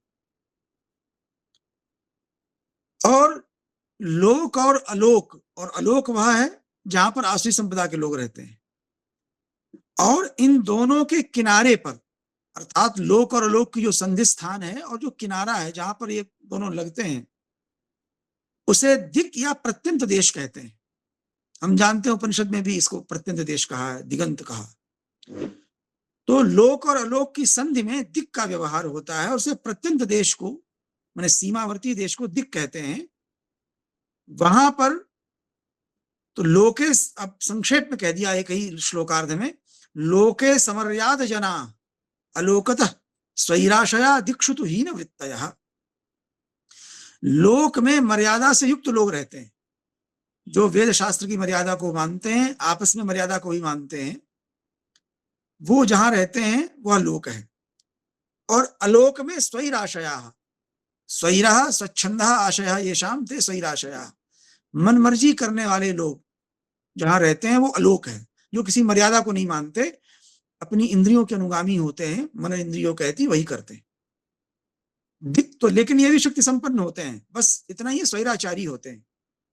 दिक्षुतु हीन वृत्तयः, लेकिन जो इनके संधि स्थान में रहने वाले दिक् भाग, उसको जिसको हम दिक् कह रहे हैं, उस भाग में रहने वाले जो लोग हैं वो हीन वृत्तयः, वो हर दृष्टि से, शक्ति की दृष्टि से भी हर दृष्टि से हीन आचरण वाले होते हैं। फिर प्रकाश की दृष्टि से समझा रहे हैं। प्रकाश की दृष्टि से भी तीन विभाग हैं। प्रकाश भागे भुवने जने च प्रवर्तते खल्वपि लोक शब्दः यावान प्रकाशोस्ति रवे सलोकः प्रकाश शून्य पुनरस्त्य लोकः। प्रकाश जहां पर है ऐसे भुवन को भी लोक कहते हैं, और जिसमें प्रकाश है ज्ञान आदि का, वह जन भी लोक है। और जहां तक सूर्य का प्रकाश होता है, यावान प्रकाशोस्ति रवे स लोकः, जहां तक सूर्य का प्रकाश होता है वह लोक है, और जो प्रकाश शून्य है वह अलोक है। ईशावास्य उपनिषद में भी आता सूर्या नामते लोका अंधेन तमसावृता। तो असूर्यान लोक होते ही हैं जो अंधतमस से आवृत होते हैं, उनको अलोक कह रहे हैं। अब ये जो लोक की व्यवस्था है ये तीन प्रकार की फिर बांटे। लोक की व्यवस्था को तीन भागों में बांटा। लोक व्यवस्था त्रिविधा विवक्ष्यते सौरी तथा ज्ञेयपि मानसी तरा ब्रह्मा सूर्योग्निरथो जगत गुरु लोक व्यवस्थाम तनुते पृथक पृथक। जो जगत गुरु ब्रह्मा है वही सूर्य है, अग्नि ही उनका रथ है। ब्रह्मा और सूर्य में अभेद मानते हैं। जैसे ब्रह्मा सृष्टि करते हैं वैसे सूर्य का नाम सविता है, तो कहीं ब्रह्मा और सूर्य अभेद में उनकी गिनती होती है। तो जैसे सूर्य सविता है, लोगों का सर्जन करता है, वैसे ही ब्रह्मा भी सविता सवित्र स्थानीय ब्रह्मा के द्वारा बनाई गई लोक व्यवस्था तीन प्रकार की है। सौरी माने सूर्य से संबंध रखने वाली, आग्नेयी अग्नि से संबंध रखने वाली, और मानसी तरह मन की प्रधानता वाला जो लोक है वो मानसी। तो पहले सौरी लोक व्यवस्था को बतला रहे हैं। यावत् वियद् भासयते स्वरश्मिभिः तन्नं समन्ताद्युति मंडलम रवि लोकस्य ऊर्ध्वं तमसोस्त्य लोकतः लोकोप्यलोकोपि दिगत्र संधितः। जहां तक आकाश का भाग सूर्य अपनी रश्मियों से प्रकाशित करते हैं वह लोक है, वह लोकस्य ऊर्ध्वम, वो ऊर्ध्व की ओर है। तमसोस्त्य लोकता, और जहां पर अंधकार की व्याप्ति है अथवा मंद प्रकाश की व्याप्ति है वह अलोक है। और लोक और अलोक की संधि से दिक् है, जहां पर लोक और अलोक की संधि हो वह दिक् प्रदेश है। इसलिए लोक का कुछ अंश और अलोक का कुछ अंश दोनों में दिक् का व्यवहार हो सकता है। अब पुराणों में एक लोकालोक पर्वत का वर्णन आता है। श्रीमद् भागवत में प्रसंग आता है कि एक ब्राह्मण के पुत्र मर जाते थे, तो अर्जुन रहते थे भगवान के पास, द्वारिका में कृष्ण के पास उस समय निवास कर रहे थे। वो ब्राह्मण आया और अपने पुत्र को रख करके द्वार पर, मृत पुत्र को, और बहुत भला बुरा कहने लगा कि यहाँ के बलराम और कृष्ण जो अधीश्वर हैं उनमें अवश्य कोई पाप है, क्योंकि हमारे पुत्र जो है जन्मते ही मर जाता है, बार बार मर जाता है। तो भगवान कृष्ण सुनते रहे, कुछ बोले नहीं। अर्जुन से नहीं सुना गया, तो अर्जुन ने कहा कि बताओ, हम लाएंगे। तो उसने बड़ी निंदा की, कहा कि जिसको कृष्ण नहीं बचा सके, बलराम नहीं बचा सके, प्रद्युम्न नहीं रक्षा कर सके, उसको कैसे रक्षा करोगे तुम? तो अर्जुन ने कहा कि मैं वह जिष्णु अर्जुन हूं, किरीटी हूं। मैंने भगवान माम मंस्थाई मम में वीर्यम वीर्यम त्र्यंबक तोषणम, मैंने युद्ध में भगवान शिव को संतुष्ट कर दिया है, मेरे वीर्य का अपमान मत करो। तो खैर संक्षेप में कथा कहने का प्रयोजन यहाँ नहीं है। संक्षेप में यह है कि भगवान अर्जुन के कृष्ण के पास रह रहे हुए अर्जुन ने प्रतिज्ञा की, तो ब्राह्मण चला गया। और जब अगली बार उसकी पत्नी सप्रसवा हुई, आपन्न प्रसवा आसन्न प्रसवा हुई, तो उसने अर्जुन को सूचित किया कि आओ बचाओ चल करके। तो अर्जुन ने जल का आचमन करके, पवित्र होकर के, मंत्रों से अभिमंत्रित करके उसके घर को बाणों से घेर दिया। लेकिन ये कि बाणों से इसलिए घेर दिया कि अब कैसे जीव जाएगा, मंत्रों से अभिमंत्रित करके। फिर भी क्या हुआ, ब्राह्मणी ने प्रसव किया और बालक जो है जैसी पृथ्वी का स्पर्श किया मर गया। अब तो उस ब्राह्मण ने बड़ी निंदा की, उसने कहा कि अरे मैंने इसका, ये तो अर्जुन 1 वर्ष के लिए नपुंसक हो गए थे, तो उसने कहा कि अरे मैंने इस नपुंसक का विश्वास कर लिया और मैंने कृष्ण का विश्वास नहीं किया, कृष्ण बचा नहीं पाए, कहां से बचा पाएगा? अरे बड़ा धिक्कार, बहुत धिक्कारा। अर्जुन ने यह कहा था कि अगर मैं बचा नहीं पाऊंगा तो अग्नि में प्रवेश कर जाऊंगा। अर्जुन की आदत है प्रतिज्ञा करने की। तो अग्नि में प्रवेश करने चले अर्जुन, कहा कि मैं बचा नहीं पाया, मेरी प्रतिज्ञा विफल होगी, मैं अग्नि में प्रवेश कर जाता हूँ। जब अग्नि में प्रवेश करने लगे, भगवान कृष्ण ने पकड़ लिया इनको हाथ और कहा कि रुक जाओ, तुम अपने को नीचा मत समझो, मैं रहस्य समझाता हूं तुमको। तो भगवान कृष्ण ने इनको रथ पे बैठाया और दक्षिण दिशा की ओर रथ हाँक दिया। तो कहते हैं कि वो चलते चलते चलते चलते एक लोकालोक नाम का पर्वत आया। तो लोकालोक पर्वत क्या है? लोकालोक पर्वत के इधर जो पृथ्वी है उसमें प्रकाश है सूर्य का, और उधर पर्वतादि के कारण सूर्य का प्रकाश उधर पहुंचता नहीं है, उधर अंधकार ही अंधकार है। तो लोकालोक पर्वत जो है वो प्रकाश और अंधकार की सीमा है पृथ्वी पर। उस लोकालोक पर्वत के पार जब भगवान का रथ गया तो उनके घोड़ों को दिखाई नहीं पड़ने लगा, अंधकार के कारण घोड़े मार्ग भटकने लगे। तब भगवान कृष्ण ने सुदर्शन चक्र को आदेश दिया कि प्रकाश करो। तो उसी लोकालोक पर्वत का ये इस समय यहाँ उल्लेख कर रहे हैं जो पुराणों में लिखित है कि लोको यस्मात् अंतरे स्थित प्रकाशो यस्मात् ध्वांतम बाह्य भागे स्थित लोका तस्मात् संधिस्थानमाहु पुराणा लोकालोकम तत्र लोक समाप्तः। हमारे जो प्राचीन ऋषि हैं, पुराणा ऋषयः तम संधिस्थानम लोकालोकम प्राहु। जहां के उधर अंधकार ही अंधकार है, इधर प्रकाश ही प्रकाश है, उस संधि स्थान को पुराण ऋषियों ने लोकालोक कहा है। वहां पर यह लोक समाप्त हो जाता प्रकाश का भाग। तो ऐसे लोकालोक को ने संधि स्थान में रखा है। भूतान्याहुर दैवतानप्यमुष्मिन् लोके लोकान लोकी लोका विभेदात् लोके तस्मिन् लोकिता लोकिनाम भक्ति भेदात् सिद्ध्यत्यन्ये प्यांतरा के भी भेदा। अब जहां जिसका भाग है, भक्ति का अर्थ यहाँ भाग है, उसके आधार पर अनेकों आंतरिक भेद भी होते हैं। अब ये जो 7 लोक हैं उनको बतलाने के लिए जो हमने सुना है भू भुव स्वा महाजना तपा सत्यम, और नीचे भी 7 सुना है, तो उसको पंच महाभूतों के अनुरोध से, भूतों के अनुरोध से 7 लोकों का एक वर्णन कर रहे हैं कि 7 लोकों में पंच महाभूत हो गए पृथ्वी, जल, अग्नि, वायु, आकाश, 5 ये हो गए, और प्राण और चित्त 2 मिला के 7।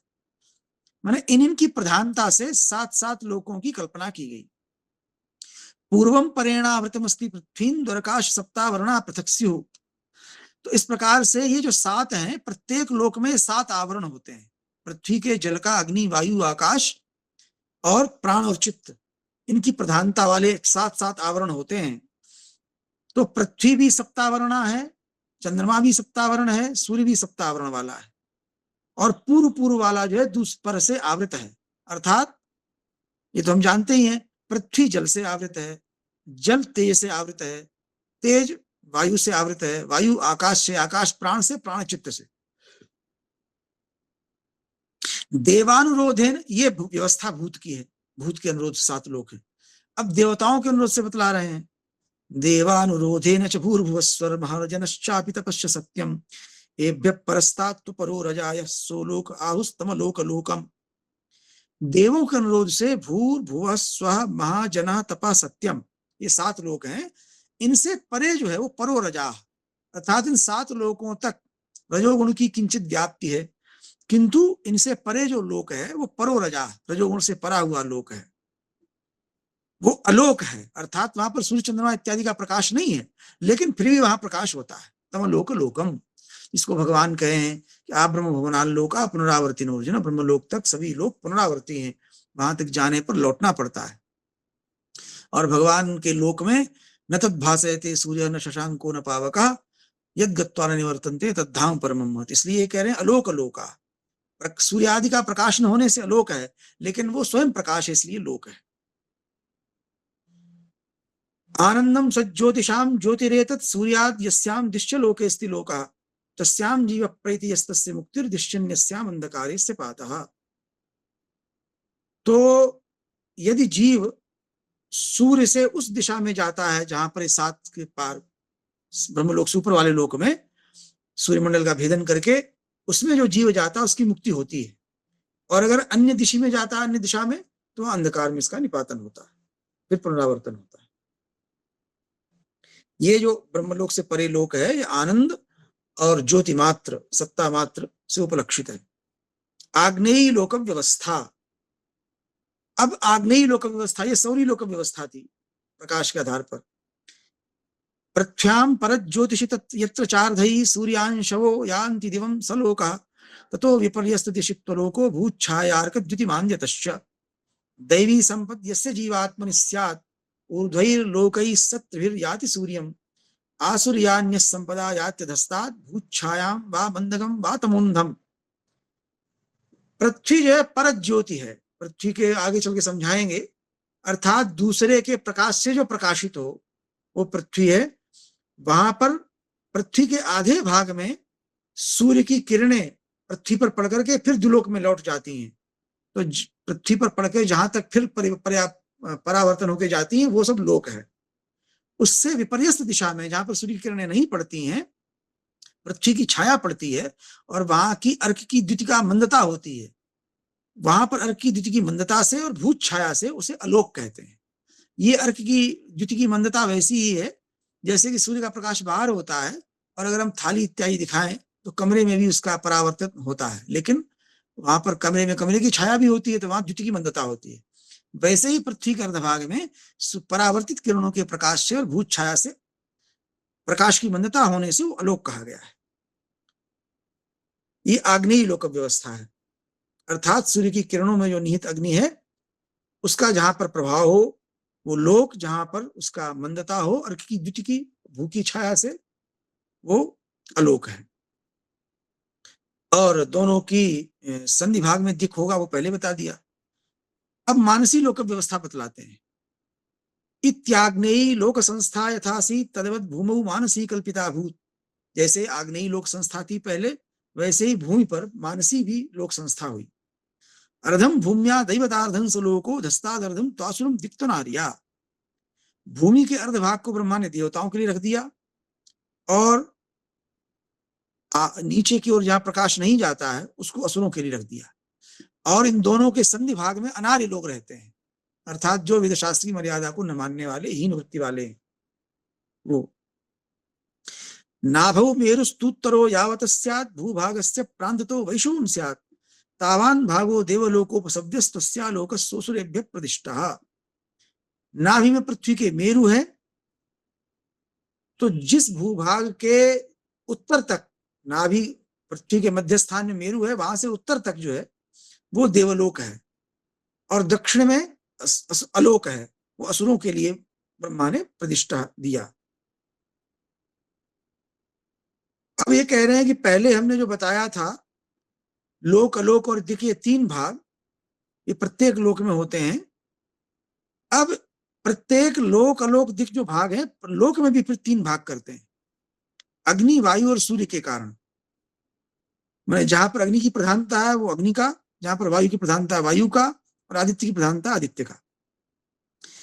अब इसमें कहा कि इस कल्पना में थोड़ा थोड़ा भेद है। यद्वा त्रिधा कल्पनाया निमित्तम भिन्नम भिन्नम दृश्यते तत्र तत्र। ये जो त्रिभाग है 3 प्रकार का, इसमें इसके कल्पना में क्या निमित्त है, वो निमित्त भिन्न भिन्न है।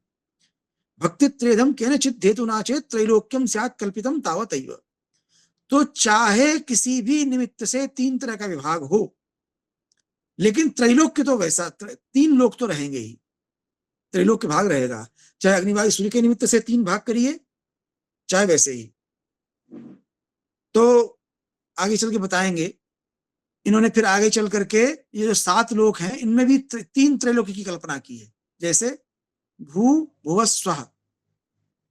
इनमें भू तो पृथ्वी हो गई, स्वः जो है द्युलोक हो गया, और भुवा जो है बीच का अंतरिक्ष हो गया। फिर 3 महा, जनः, तपः। इनमें महा जो है वो पृथ्वी स्थानीय हो गया, और जना जो है अंतरिक्ष हो गया, तपा फिर द्युस्थानीय हो गया। इसलिए द्युस्थान को केवल स्वा तक सीमित नहीं मानते हैं, और फिर सत्यम ऊपर हो गया। तो अब ये त्रिलोकी को 10 प्रकार की त्रिलोकी बताई इन्होंने। दिश्या, दैही, कौर्म्युदूढ़ा, सहस्त्री, पैंडी, ध्रुवी, मेरुजे, मेरुजा, नाकजे द्वे, इत्थम सिद्धा वेदतो लोकतो या, नाना संस्थास्ता दशैव त्रिलोक्यः। दिशा संबंधी, देह संबंधी, कूर्म संबंधी, उदूढ़ा एक दूसरे के सहारे से रहने वाली, सहस्त्री, पिंड संबंधी पैंडी, ध्रुव संबंधी ध्रुवी, मेरु संबंधी मेरुजा, और नाकजा 2 प्रकार की नाकजा, स्वर्गजा। ये 10 प्रकार की त्रिलोकी होती है। अब दिशा त्रिलोकी बतला रहे हैं कि दिशा के कारण, दिशा के अनुसार हम त्रिलोकी कहे समझें, तो बतला रहे हैं पादो यस्याम दिश्य मुख्यास्ति जंतो सादिक पृथ्वी द्यौस्तु यस्याम शिरोस्य द्यौरूर्ध्वा दिक् भूमि रेशाधरा दिक् द्यावा भूम्योरंतरम तंतरिक्षम। अब ये कह रहे हैं कि जैसे जब हम पृथ्वी पर चलते हैं तो हमारा पैर जहां पर है, जिस दिशा में, वो पृथ्वी है, और जहां सिर है वो द्युलोक है। द्यौरूर्ध्वा, द्युलोक ऊपर है, भूमि रेशाधरा दिक्, भूमि नीचे की ओर है, द्यावा भूम्योरंतरम तंतरिक्षम, और पृथ्वी और द्युलोक के बीच में अंतरिक्ष है। इसी प्रकार से हमारे शरीर में भी त्रिलोकी बांट के दिखाए। गुहामयी देह त्रिलोकी, जंतोर देहे या गुहा भांति तिस्र, ताभिर्देहे कल्पिता स्यात् त्रिलोकी, अग्नेर्लोकस्तौदरी हौरसीयम, वायोरेन्द्री सा गुहा या शिरस्या। उदर में रहने वाली जो गुहा है वो आग्नेयी त्रिलोकी है। देह में त्रिलोकी बांट रहे, वो आग्नेयी है।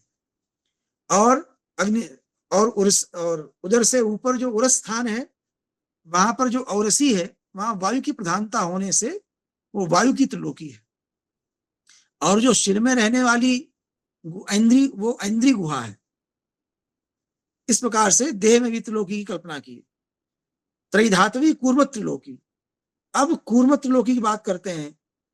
कूर्म ने कछुआ, कछुए के समान आकार होने से बतला रहे हैं। कूर्म त्रिलोकी तु दृशैव कल्प्या, द्यौर्नीलमूर्ध्वं तु कटाहवत्खम, अधस्तना दर्श समातु पृथ्वी तदंतरिक्षम व्यदंतरिक्षम। कह रहे पृथ्वी, इस कूर्म त्रिलोकी की कल्पना देखने से, दृष्टि से कर लेनी चाहिए। कैसे? ऊपर जो नीला आकाश है, कड़ाह के समान जो आकाश है, वो द्यौ है, नीचे आदर्श में दर्पण के समान पृथ्वी है, और इन दोनों के बीच में रहने वाला जो वियत है, जिसमें पक्षी उड़ते हैं, नक्षत्र चंद्रमा इत्यादि होते हैं, वो सब अंतरिक्ष है। पृथ्वी तो इसका उत्तर कपाल में, ऊपर वाला कपाल द्यौ है। तो जैसे सिर के द्वारा उधर भी संग्रहित होता है, उधर भी नियंत्रित होता है, वैसे ही द्युलोक के द्वारा पृथ्वी का भी संग्रह होता है। पृथ्वी का उधर क्या है? उधर माने बीच का हिस्सा, वो है अंतरिक्ष। पृथ्वी पृष्ठम चाधरम तत्कपालम स्थाल्याकारा बंधुरम भारी दृष्टिया। ऊपर से अगर देखा जाए तो पृथ्वी का जो अधर, पृथ्वी नीचे दिखाई पड़ेगी स्थाली के आकार की, और बीच में जो अंतरिक्ष है, पृथ्वी का जो उदर है वो अंतरिक्ष है, उसको उत्तर कपाल जो द्युलोक है उसने संग्रह कर रखा है। अंतरयत स्यादेतयोर अंतरिक्षम तत्तैरेवं भासते न्यात्रिलोकी आविद्धाया अप्सु तस्या रसोयो विस्रस्तस्यात् तस्य कूर्मत्वमाहु। ये जो त्रिलोकी है ये सोम के कारण आविद्ध है, जैसा कि हम पहले वेद में जान चुके हैं।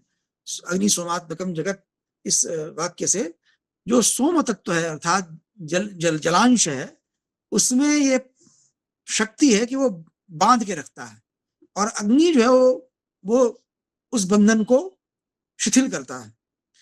तो जो जलों में अप में आविद्ध ये त्रिलोकी है, उसका थोड़ा सा रस नीचे गिर गया, उसी को उन्होंने कूर्म कहा।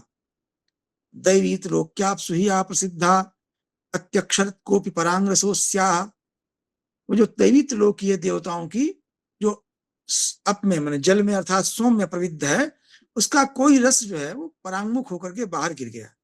तो जितना वो रस है वही उसी को कूर्म कहते हैं।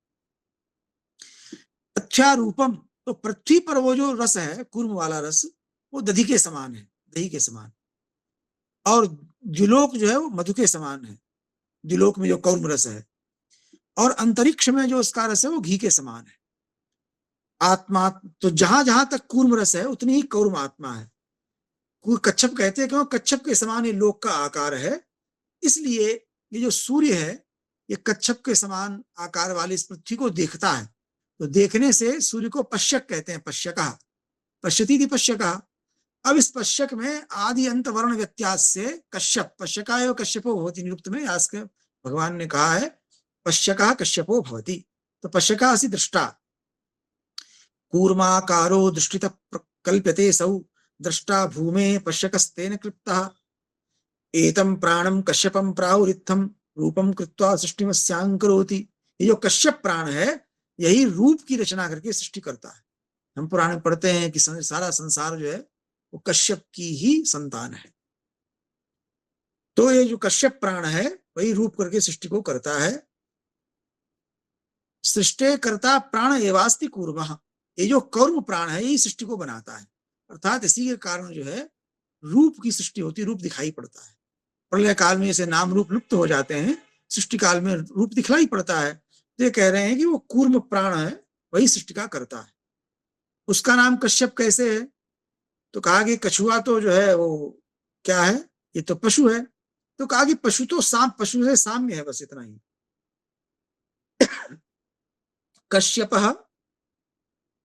कश्यप की दूसरी व्याख्या करते हैं। एक तो कश्यप पर दृष्टा हो गया, जो देखने वाला प्राण है वो देखता है, इसलिए पश्यका एवं कश्यप, भूमि को देखता है, फिर भूमि पर रूपों की रचना करता है। दूसरा अर्थ किया कश्यात पाता कश्यप, जो कश से बचाए। जैसे कशा होती है ना, जो कशा कहते हैं उसको, जो चाबुक को, तो ऐसे उस कष्टादि से बचाने वाला जो ये कश्यप है। अन्योन्यस्याकार साम्यात् तु शब्दौ अन्योन्यस्मिन् संप्रवृत्तौ भवेताम्। कूर्म के आकार होने से कश्यप को भी कूर्म कह दिया गया आकार साम्य से। तो ये दोनों शब्द अर्थात कश्यप शब्द जो है वो पश्यक अर्थात दृष्टा के अर्थ में भी है और कश से बचाने वाला इस अर्थ में भी है। एक एक भूप्रदेश के बिंदु में जो कूर्माकार प्राण है वही माता के गर्भ में जैसे पिता सिंचन करता है वीर्य का, वैसे ही जो द्युलोक है ये वर्षा करता है और उर्वी को सिंचित करता है। इसलिए द्यौ तस्मात् द्यौ सृष्टा तस्मात् द्यौ पिता भूस्तु माता। उस कूर्माकार रस के सिंचन से ही पृथ्वी पर सभी वनस्पतियां औषधियां होती हैं, इसलिए द्युलोक पिता है और पृथ्वी माता है। यस्मादेवं कश्यपात् सर्वसृष्टिः काश्यपस्तास्तेन सर्वा प्रजा स्युः। कश्यप से ही सारी सृष्टि होती है, इसलिए सारी प्रजाएं काश्यपी है। सूर्यश्चायं कश्यपः काश्यपः काश्यपीयं पृथ्वी पिंडा येखिला कश्यपात्ते। ये सूर्य भी काश्यप है और पृथ्वी भी काश्यपी है, और जितने भी पिंड हैं रूपवान दिखाई पड़ रहे हैं सब कश्यप से ही हुए। तो यही पुराणों में कहा गया, कश्यप के पुत्र सूर्य हैं, कश्यप से पृथ्वी हुई, कश्यप से वृक्ष हुए, कश्यप से सर्प हुए, कश्यप से देवता हुए, सब कश्यप से हुए। अब कह रहे हैं कि ये जो कूर्म, बार बार कूर्म क्यों कह रहे हैं, तो जैसे कूर्म में समस्त शरीर, कूर्म रक्षा करता है ना। कश्यात पाता का मतलब ये है कि अगर आप कछुए की पीठ बहुत कड़ी होती है, उस पर कुछ मार भी दें तो कुछ असर नहीं होता है। तो जैसे वो जो कूर्म है वो कश्यप है। क्यों कश्यप है? क्योंकि वह भी अपने जो पृष्ठभाग है उसको कश से बचाता है। कषा इत्यादि का आघात अगर हो तो जैसे कूर्म बचा लेता है अपने आप को, कश्यात पाता, वैसे ही ये जो अंतरिक्ष है इसको इन्होंने कहा कि तांड्य ब्राह्मण में और उपनिषद में कहा गया है, इसको कहा गया वसुधान कोशः। ये जो सूर्य से ले सूर्य द्यौ, पृथ्वी और बीच का अंतरिक्ष, ये सब कूर्म का शरीर है। इस कूर्म के शरीर को ही तांड्य श्रुति में और उपनिषद में वसुधान कोश कहा गया। वसुधान कोश एषोस्त्यस्मिन् निहितं हि विश्ववसु तांड्य श्रुतौ तथा चोपनिषदि तच्छूयते रूपम। विश्वम वसु माने संपूर्ण वसु अर्थात धन इत्यादि इन्हीं में निहित है। अच्छा, आप देख ही लीजिए, जिसे हम धन समझते हैं और जिसे धन नहीं समझते हैं, वो सब जो धन है, पृथ्वी धन है, पृथ्वी में रत्न धन है, वनस्पति धन है, औषधि धन है, जल धन है, और बीच में रहने वाले जो सूर्य, चंद्र, नक्षत्र, तारा, वर्षा इत्यादि ये सब धन है। ये न सृष्टि कैसे चले? तो ये जो पृथ्वी, द्युलोक और बीच का अंतरिक्ष, ये सब कूर्म शरीर है, इसको वसुधान कोश कहा गया है। संपूर्ण वसु इसी में निहित है। यद्यपि ऊपर भी 7 लोक हैं, लेकिन हमारे पृथ्वी पर रहने वालों के लिए 3 तक ही काम चल जाता है, क्योंकि अंतरिक्ष से वर्षा होती है, द्युलोक में सूर्य उसका प्रकाश हम प्राप्त करते हैं, वर्षा कारण बनता है। इसलिए मंत्रों में भी प्रायः भूर्भुवः स्वः 3 ही कह करके काम चल जाता है। अंतरिक्षोदरः कोशो, छांदोग्योपनिषद से उद्धृत कर रहे हैं, अंतरिक्षोदरः कोशो भूमि बुधनो न जीर्यति। भूमि बुधन माने मूल है इसका। ये जो वसुधान कोश है, अंतरिक्ष इसका उदर माने पेट है, भूमि इसका मूल है। दिशो यस्य स्रक्तयो द्यौरस्योत्तरम बिलम, और द्युलोक जो है दिशाएं इसका प्रांत भाग हैं, स्रक्ति हैं जहां पर कुछ स्रवित हो जाता है, और द्युलोक इसका ऊपरी बिल है। सएष कोशो वसुधानस् तस्मिन् विश्वमिदं श्रितम। यही जो है कोश है जिसमें सारा विश्व अर्थात त्रिलोकी आश्रितम अस्ति। अब ये कूर्म त्रिलोकी में द्यावा पृथ्वी का शुत्रुत्व लक्षण क्या है? तो शतपथ ब्राह्मण से ये उद्धृत करते हैं कि इसका चिन्ह हम क्या माने, तो लक्ष्मावस्थादस्ते मुष्यादिवो वै नक्षत्राणि मानि चंद्रश्च सूर्यः अस्या पृथ्व्यास्तु उपरिष्टाच्च लक्ष्मौ सद्यो वृक्षाग्निराप प्रजाश्च। इस द्युलोक के नीचे क्या लक्षण है, माने कैसे पहचाने कि द्युलोक क्या है? तो कह रहे हैं द्युलोक के नीचे अर्थात नक्षत्र, द्युलोक के नीचे नक्षत्र हैं, चंद्रमा है, सूर्य है। इसका तात्पर्य यह हुआ कि नक्षत्र, चंद्र और सूर्य से जो ऊपर है वो द्युलोक है। इसलिए जो सूर्य है वो भी द्युलोक में आता है, उसके ऊपर भी सत्यम तक द्युलोक ही है, और पृथ्वी इसके नीचे है। तो पृथ्वी किसको पहचाने?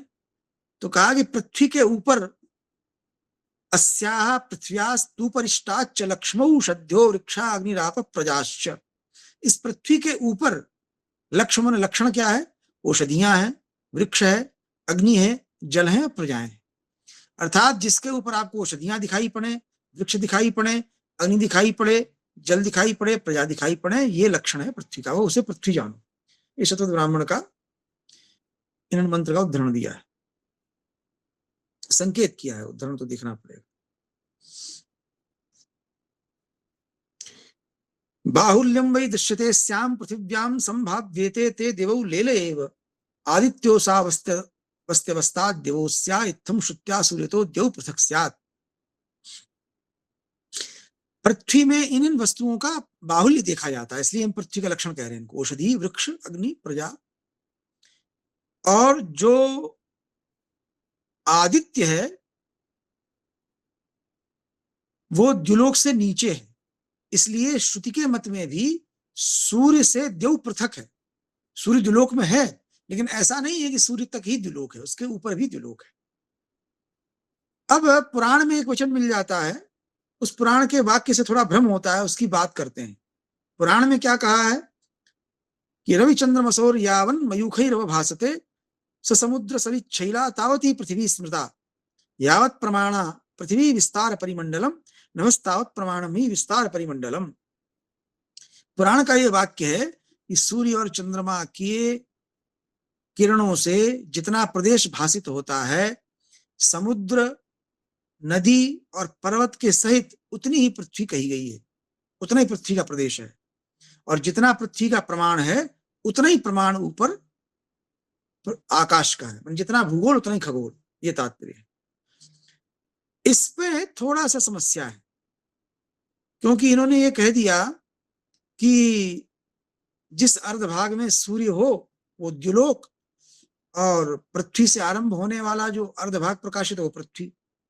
तो इस पर यह कहते हैं कि यद्यपि सूर्य की प्रकाश से स्पृष्ट, सूर्य का प्रकाश जहां जहां स्पर्श करता है वो पृथ्वी का अर्ध ही पृथ्वी है। माने पुराण यही कह रहा है कि सूर्य का प्रकाश जहां तक हो सूर्य चंद्रमा का वही पृथ्वी है, और ये कह रहे हैं कि नहीं, पृथ्वी का जो अर्धभाग है वो पृथ्वी है, और जब तक व्योम का मंडल जहां तक दिखलाई पड़ता है, पृथ्वी से उसके दो खंड होते हैं, जिस भाग में सूर्य दिखलाई पड़ता है, संपूर्ण पृथ्वी पर एक बार में सूर्य होता नहीं, तो हम जानते हैं सूर्य का प्रकाश संपूर्ण पृथ्वी पर एक बार में पड़ता नहीं है। तो ये कह रहे हैं कि इस पृथ्वी का जो अर्धभाग है वही पृथ्वी नहीं है। पुराण में जो कहा गया है, यद्यपि सूर्य के प्रकाश से पृथ्वी का अर्धभाग ही स्पर्श होता है, और इसी प्रकार से द्युलोक का भी एक बार में अर्धभाग ही सूर्य से स्पष्ट होता है। तो इस प्रकार से देवाभूमि का समत्व है, एक बार में द्युलोक का अर्धभाग ही सूर्य के प्रकाश से प्रकाशित होता है, पृथ्वी का भी अर्धभाग प्रकाशित होता है। जब एक जगह सूर्यास्त होता है दूसरी जगह सूर्योदय होता है। तो ये कह रहे हैं किंतु ब्रूमो नास्ति पृथ्व्यास्तदर्धम दृश्यम दृष्टया दृश्यते यावदस्या। ये कह रहे हैं कि इसका तात्पर्य ये नहीं कि सूर्य के प्रकाश जितना दिखलाई पड़ रहा है अर्धभाग वही पृथ्वी, बाकी पृथ्वी नहीं है। इन्होंने कहा कि जो अर्धभाग नहीं दिखलाई पड़ता है वो भी पृथ्वी है, क्योंकि वो प्रांत भाग में संश्लिष्ट होने से वहां पर प्रकाश की कम व्याप्ति होती है। तावान स्वल्पोन्नतो भाग एवं प्रांते सृष्टो दृश्यते अर्धद्युभागे। ये जो पृथ्वी का अर्धभाग है सूर्य से प्रकाशित नहीं होता, वो द्युलोक में संश्लिष्ट रहता है। वैसे ही द्युलोक का जो अर्धभाग अप्रकाशित रहता है वो पृथ्वी में संश्लिष्ट रहता है।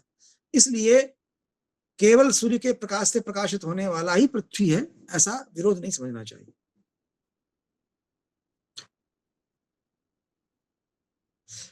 अब ये कह रहे हैं कि 3 प्रकार के पिंड होते हैं, इन भिन्न पिंडों के आधार पर भी त्रिलोकी 3 प्रकार की है। ये परस्पर एक दूसरे को साधे रहते हैं, माने एक दूसरे का वहन करते हैं, इसलिए उदूढ़ा त्रिलोकी भवति। स्वतः प्रकाशो परतः प्रकाशो रूप प्रकाश त्रिविधा ही पिंडा देवैश्च भूतैश्च कृतास्तयेते तांस्तेन लोकान प्रवदन्त्यमीशाम। पिंड 3 प्रकार के होते हैं, स्वतः प्रकाश जैसे सूर्य इत्यादि, परतः प्रकाश चंद्रमा इत्यादि, और रूप प्रकाश रूप मात्र से ही जो प्रकाशित होते हैं जिनमें किरण आदि नहीं है। इस प्रकार से 3 प्रकार के पिंड होते हैं। इन पिंडों को देवताओं ने और भूतों ने किया है। भूतों में ना पृथ्वी जल अग्नि वायु इत्यादि इसके द्वारा बनाए गए हैं, इसलिए देवताओं के और भूतों के ये लोग कहे जाते हैं। जैसे पहले बताया इन्होंने, देवताओं की तरह से भूर्भुवः स्वः मजना तपः सत्यम, और जो 7 आवरण होते हैं पृथ्वी जल अग्नि वायु आकाश प्राण और चित्त, तो भूतों की दृष्टि से, तो इसलिए भूतों के और देवों के लोग कहे जाते हैं, क्योंकि समस्त पिंड देवताओं के द्वारा या भूत के द्वारा बनाए गए।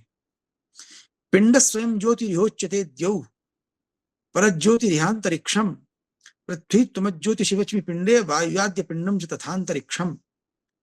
कह रहे हैं जो द्युलोक है वो स्वयं ज्योति पिंड है वहां पर, इसलिए वो स्वयं ज्योति पिंड है, क्योंकि द्युलोक में सूर्य आदि जो है वो स्वयं ज्योति हैं, अपने प्रकाश से प्रकाशित है। अंतरिक्ष जो है जहां पर कोई ज्योतिर्मय पिंड नहीं पाया जाता वो उनकी ज्योति से प्रकाशित होता है, इसलिए वो परज ज्योति है। और पृथ्वी जो है वो रूप प्रकाश वाले स्थिति में, पृथ्वी में अपना प्रकाश नहीं है, वो अपने रूप से ही प्रकाशित होती है।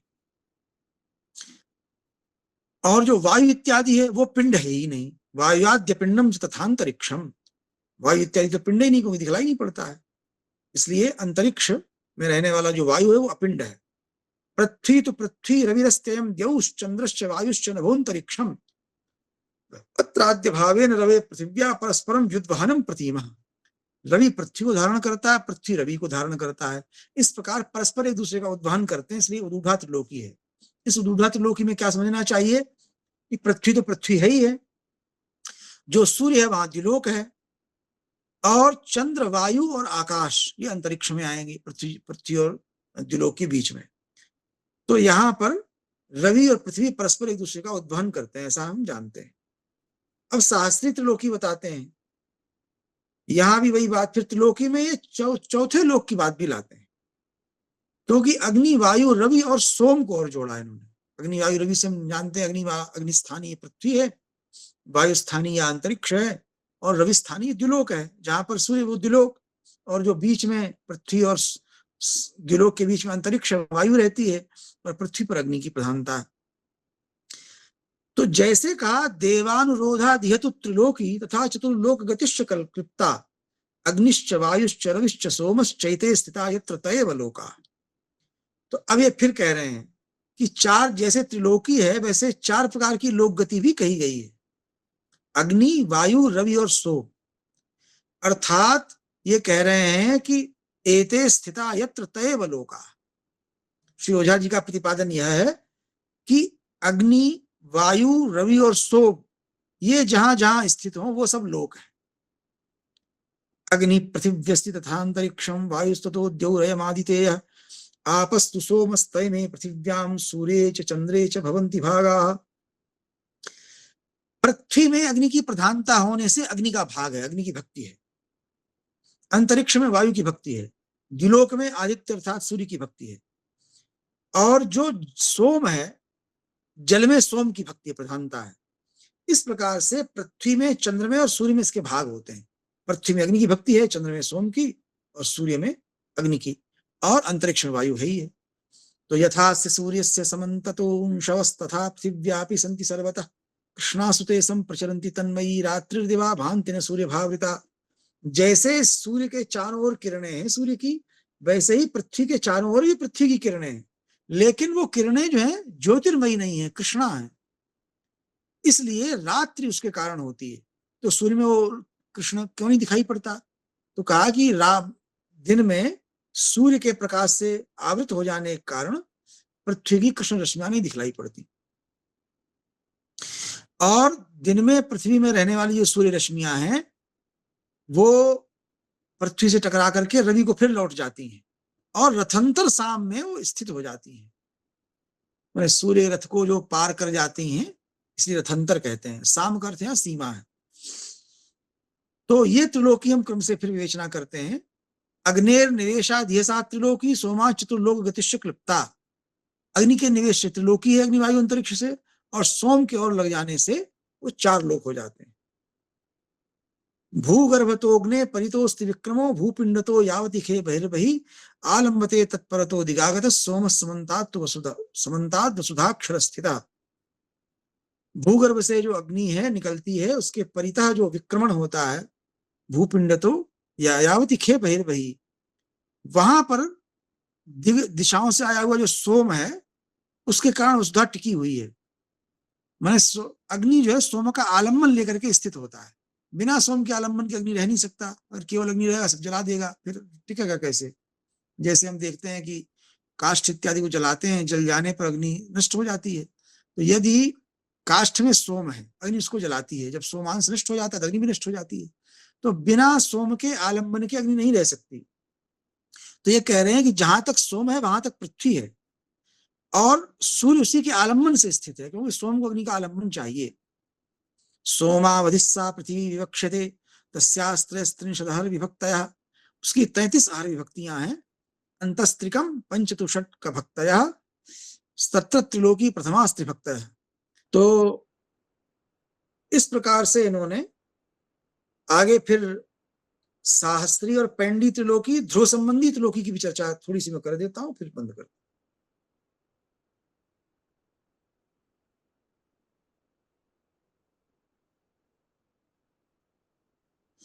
फिर ये गोपथ के षोडश अध्याय का उदाहरण दिया कि भाई आप ये जो चतुर्लोक की कल्पना लाए चंद्रमा जल के कारण, ये कहां से लाए? तो कहा कि गोपथ षोडश ब्राह्मण में ऐसा कहा गया है। अद्भिश्च चतुर्लोक गतिर द्वितीये पाठे श्रुता गोपथ षोडशेंगे कौशीतकाष्टके विपश्याम्यापश्च चतुर्थोस्ति देवलोकः। कौशीतक के अष्टादश अध्याय में ऐसा कहा गया। तो ये आप भी फिर 3 प्रकार के बताए। लोकत्रयादाप महाप्रस्ताद दिव्याच्च भौमाच्च समुद्रियास्यु। द्युलोक से आने वाले जल वो दिव्य वर्षा का जल, और जल पर पृथ्वी पर पाए जाने वाले समुद्रीय जल। और ये जो जल है भृग्वंगिरोमय है, भृगुमय है, अंगिरामय है। यमोग्निरादित्येति त्रयं यत् तदंगिरो रूपमिहाप्नुवानम् आपश्च वायुश्च स चंद्रमाश्चेत्याप्यायकं वै भृगुरूपमस्ति। सोम उनके लोक का पति है, जो जल का आपका लोक है उसका लोकपति सोम है। यम, अग्नि और आदित्य ये 3 अंगिरा के रूप को प्राप्त करते हैं, और आप, जल, वायु और चंद्रमा इनसे भृगु का रूप बनता है। तो ये दिव्या त्रिलोकी 3 प्रकार की है, इसको सहस्त्री कहा गया है, और इससे उदूढ़ा त्रिलोकी अन्य होती है। फिर पिंड भक्ति त्रिलोकी की बात किए हैं, फिर ध्रुव त्रिलोकी की और नाक त्रिलोकी की बात किए हैं। ध्रुव से 24 अंश तुल्य व्यासार्ध में, ध्रुव से 24 अंश त्रिज्या में द्युलोक रहता है। फिर 42 अंश की त्रिज्या में अंतरिक्ष है, और 20 अंश की 24 अंश की त्रिज्या में पृथ्वी रहती है। तो इस तरह से, और बाकी में दिग्भाग है, ऐसा इन्होंने कहा। तो इस प्रकार से ओझा जी का ये विवेचन बहुत विस्तार से है। फिर इन्होंने ये कह दिया कि ये सब शब्द जो हैं एक दूसरे के अर्थ में प्रयुक्त होते रहते हैं। अंत में इन्होंने जो कहा वो मैं कह करके विराम करता हूं। मेरुमूला त्रिलोकी, नाकमूला और अंश बताए। फिर उसमें महाभारत के प्रमाण से पृथ्वी पर भी, पृथ्वी में जो हिमवत पार्श्व में जो प्रदेश है वो द्युलोक है, ये बतलाए। और उसमें महाभारत का प्रमाण है कि पृथ्वी के उत्तर में जो हिमवत प्रदेश है वो, फिर ध्रुव के भ्रमण से मेरु प्रदेश में भेद किए, और अंत में कह दिए कि ये जो इसी प्रकार से पृथ्वी के अक्ष की भी गति होती है, अत्यंत मंद होती है। यत्रैव सोक्ष प्रतिष्ठति क्षितौ देशस्य मेरु प्रथतेनु तत्क्षणे तन्मेरुखस्वस्तिकमेव च ध्रुवं वदन्ति शब्दास्तदिमे विचालिनः।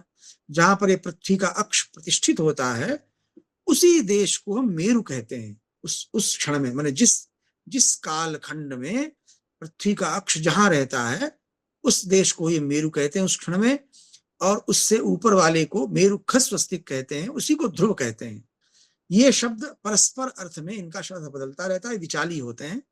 ऐसा कह करके मैं अपनी वाणी को विराम करता हूं। इस विवेचन का अवसर देने के लिए श्री शंकर शिक्षायतन का और हमारे श्री संतोष कुमार शुक्ल जी गुरुदेव का धन्यवाद।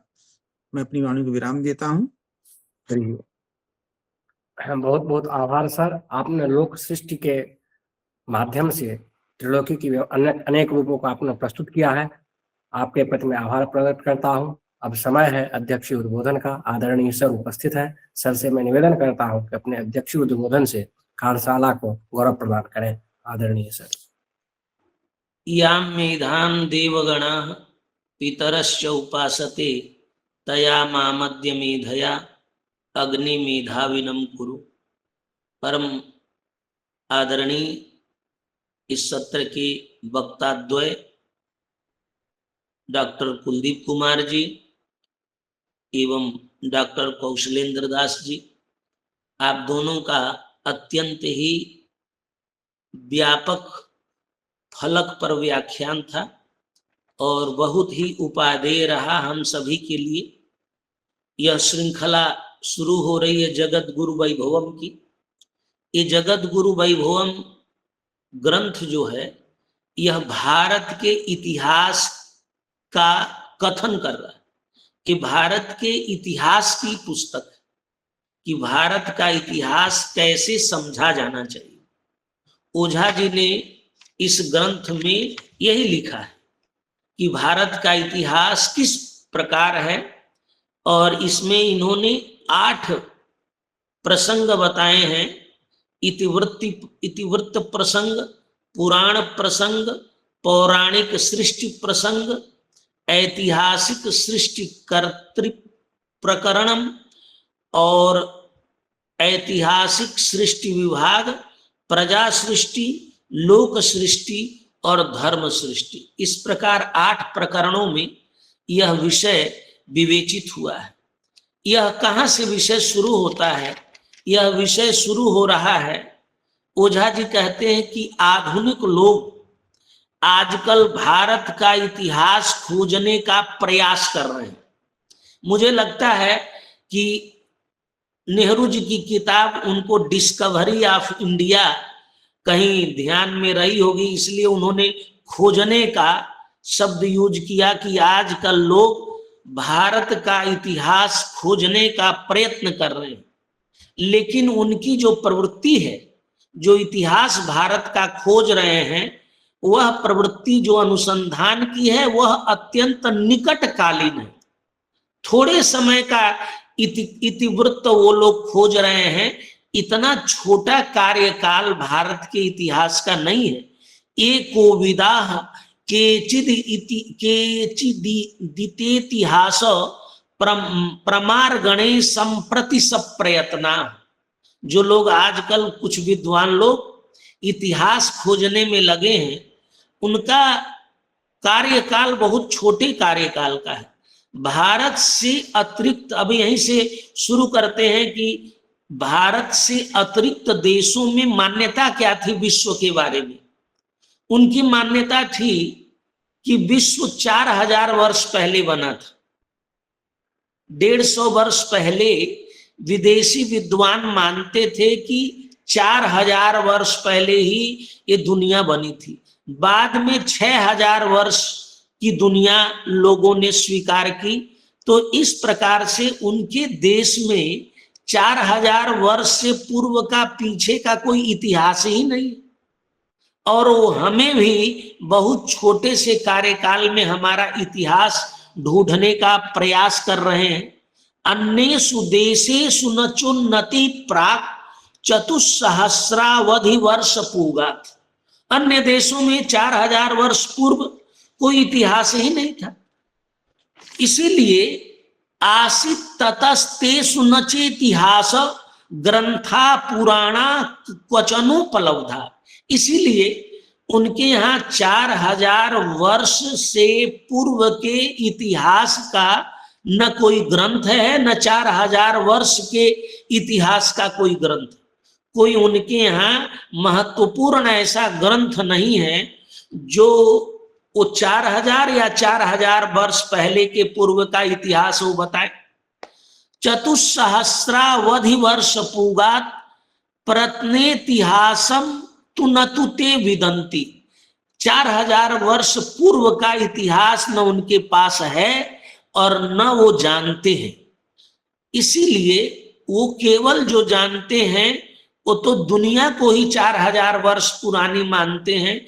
इसीलिए वो उसी दृष्टि में हमारे जो भारतीय विद्वान हैं वो भी हमारी 4000 वर्ष का इतिहास जानते, 4000 वर्ष के अंदर ही हमें खोजने का प्रयास करते। दूसरा, उन्होंने इतिहास राइटिंग का जो सोर्सेज ऑफ इंडियन हिस्ट्री लिया, तो क्या लिया? सोर्सेज ऑफ इंडियन हिस्ट्री में लिटरेचर उन्होंने बहुत बाद में लिया। आर्कियोलॉजिकल एविडेंस को उन्होंने सबसे पहले माना। इस पर भी ओझा जी लिखते हैं, मुद्रा शिला लेखन दान पत्र प्रशंसन ग्रंथ कथादि रूपम। मुद्रा, शिलालेख, दान पत्र, प्रशंसा पत्र, आत्मकथा आदि इस रूप में प्रमाण सामग्रमिहोपलब्धम, इसी को वो प्रमाण सामग्री मानते कि इसी के आधार पर हम इतिहास लिखेंगे यदि कुछ मिलेगा। यत किंचिदेतई रनुसंदद भी, जो लोग इतिहास में अनुसंधान कर रहे हैं वो कह रहे हैं कि यदि कोई शिलालेख मिलेगा, मुद्रा मिलेगी, पत्र मिलेगा, दान, उसी के आधार पर हम इतिहास लिखेंगे। 4 वर्ष के पूर्व का तो उनके 4000 वर्ष से पूर्व वो तो दुनिया मानते नहीं, जो हमारा मानते हैं उसमें भी ये उन्होंने लगा दिया। दूसरा, उनकी जो हिस्ट्री है वो अनुमान पर ज्यादा आधारित है। 4000 से पूर्व के इतिवृत्त के विषय में वे अनुमानिक तर्क का आश्रय लेते हैं और उनकी तर्क की अनुसंधान प्रक्रिया जो है वो दोषपूर्ण है। ओझा जी लिखते हैं, तत्र स्वबुद्ध्या परितर्कयद्भिः तर्कानुसंधान विधासु दोषात् भूयाननर्थ प्रतिपाद्यते तैः क्वचिन्न मान्यम मतमस्ति तेषाम्। उनका मत मानने योग्य नहीं है। वो अपने बुद्धि से, तर्क से, अनुमान से ये जो हमारा इतिहास लिखने का, बताने का प्रयास करते हैं वे सब गलत, वो तर्कपूर्ण नहीं है। दूसरा, उनके धार्मिक चिंतन में ही 6000 वर्ष के में सृष्टि का इतिहास लिखा गया। 63 सहस्राब्द गणात् पुरस्ताद विश्व स्थितिम हंत न भावयन्ति। वो विश्व स्थिति मानते ही नहीं है। 6000, आप जानते हैं क्रिश्चियन थियोलॉजी में 6000 वर्ष पूर्व, ये बाद का मत आया, 6000 वर्ष पूर्व ही ये विश्व सृष्टि हुई। एतद्य वैज्ञानिक मस्तिमेषाम, ओझा जी कहते हैं ये मत ही अवैज्ञानिक है कि 6000 वर्ष पहले ही विश्व बना था। विश्व स्थितिम हंतन मानयंती मतम तु तद बालक भाषितम। उनका ये जो मत है, जैसा कोई बालक बोले उस प्रकार का यह मत कि 6000 वर्ष पहले विश्व सृष्टि बनी। यदाहुरेते दशहस्र षटका देवोदयम विश्वमिदम प्रयातम, कि 6000 वर्ष पूर्व ही यह विश्व बना। ये जो उनका मत है, यह मत एकदम अतार्किक है, अवैज्ञानिक है, इसलिए मत नहीं माने। दूसरा, उन लोगों ने एक और षड्यंत्र कर दिया भारत के इतिहास के साथ। उन्होंने कहा कि यहाँ कोई मूलवासी लोग रहते थे, ये जो लोग कह रहे हैं वेद वाले, पुराण वाले, ये बाद के आए, ये आधुनिक इतिहासकार ऐसा मत कहते हैं जो एकदम से गलत है। यदाहुरन्ने खलु भारतेस्मिन् पूर्वम बसंती स्म चिराद अनार्या, कि अनार्य लोग इस देश में पहले रहते थे और अथोत्तरादित्यते तु केचिदार्या निहत्यतानत्र परम निवासु। वो लोग कहते हैं, ये आधुनिक इतिहासकार कहते हैं कि यहाँ उत्तर से आर्य लोग आकर के उनको मार करके यहाँ रहने लगे। इत्युक्तमेतद मतमस्त्यसारम, ये जो मत है एकदम असार है, प्रमाणहीन है, कोई तर्क नहीं है। प्रमाणमर्थेत्र न किंचिदस्ति, यहाँ इस विषय में कोई प्रमाण नहीं। इस प्रकार से ये जो पहला उनका है ऐतिह्य समालोचना, जो करेंट हिस्ट्री है, जो आधुनिक विद्वानों ने भारत का इतिहास विदेशी नकल करके लिखने का प्रयास कर रहे हैं, भारत का इतिहास खोजने का प्रयास कर रहे हैं, वह एकदम असार है, गलत है। तो क्या है हमारा इतिहास कैसा था? ये बात लिखते हैं ओझा जी, भारतीय सभ्यताया अति प्राचीनत्वात् तद देश प्रसिद्धे इति वृत्तानाम अति प्राचीनत्वम। यह देश, यह सभ्यता अत्यंत पुरानी है और इसीलिए इसका इतिवृत्त भी बहुत पुराना है। ये 4000 वर्ष में आने वाला इतिहास नहीं है, क्योंकि आप जानिए आज का जो भारत का इतिहास है, पाषाण युग, ताम्र युग, लौह युग, ये करने के बाद सीधे हम लोग पहुंचते हैं महाजनपद में, और महाजनपद के बाद मौर्य साम्राज्य शुरू होता है भारत का इतिहास। तो हिस्टोरिकल महाजनपद से लोग शुरू करते हैं। अब आप सोचिए, क्या इतना भारत का इतिहास इतना छोटा है? आर्कियोलॉजिकल जो अभी एविडेंस मिल रहे हैं, अभी जो तत्काल इस समय उत्खनन में मिले हैं, जिनसे 3-4 हजार वर्ष पीछे जाने का अवसर है, लेकिन उनके उस उतने काल का ये पॉलिटिकल हिस्ट्री, सोशल हिस्ट्री बनाने में असमर्थ हैं जो आधुनिक इतिहासकार हैं। ये सब बात ओझा जी इस ऐतिह्य समालोचना में कहते हैं, और इसी कथन में, प्राचीनता के बताने में, इस ग्रंथ के नाम पर भी वो चर्चा करते हैं। कहते हैं इयं तु सृष्टि बहुपूर्व कालात् प्रवर्तमानास्ति पुरापि लोका। ये जो सृष्टि है ये आज थोड़ी प्रवर्तित हुई, 3000, 4000, 6000 पहले बहुत थोड़ी प्रवर्तित हुई, बहुत पहले प्रवर्तित हुई। सभ्या भवन्ति स्म ततस्त्वमीसाम अपीतिहासा सुविमर्श योग्या। ये इसके यहाँ के लोग, यहाँ की सभ्यता बहुत पुरानी है, इसलिए उस परंपरा और इतिहास का विमर्श करना बहुत जरूरी है। इस प्रकार से उन्होंने आगे जो कहा, चतुस्सहस्रावधि वर्ष पूगात पुरा युगे प्युन्यत वृत्तमासित दैवादिदम भारत वर्ष मागात अर्वाग युगे चावनतिम क्रमेण वाणिज्यमासित।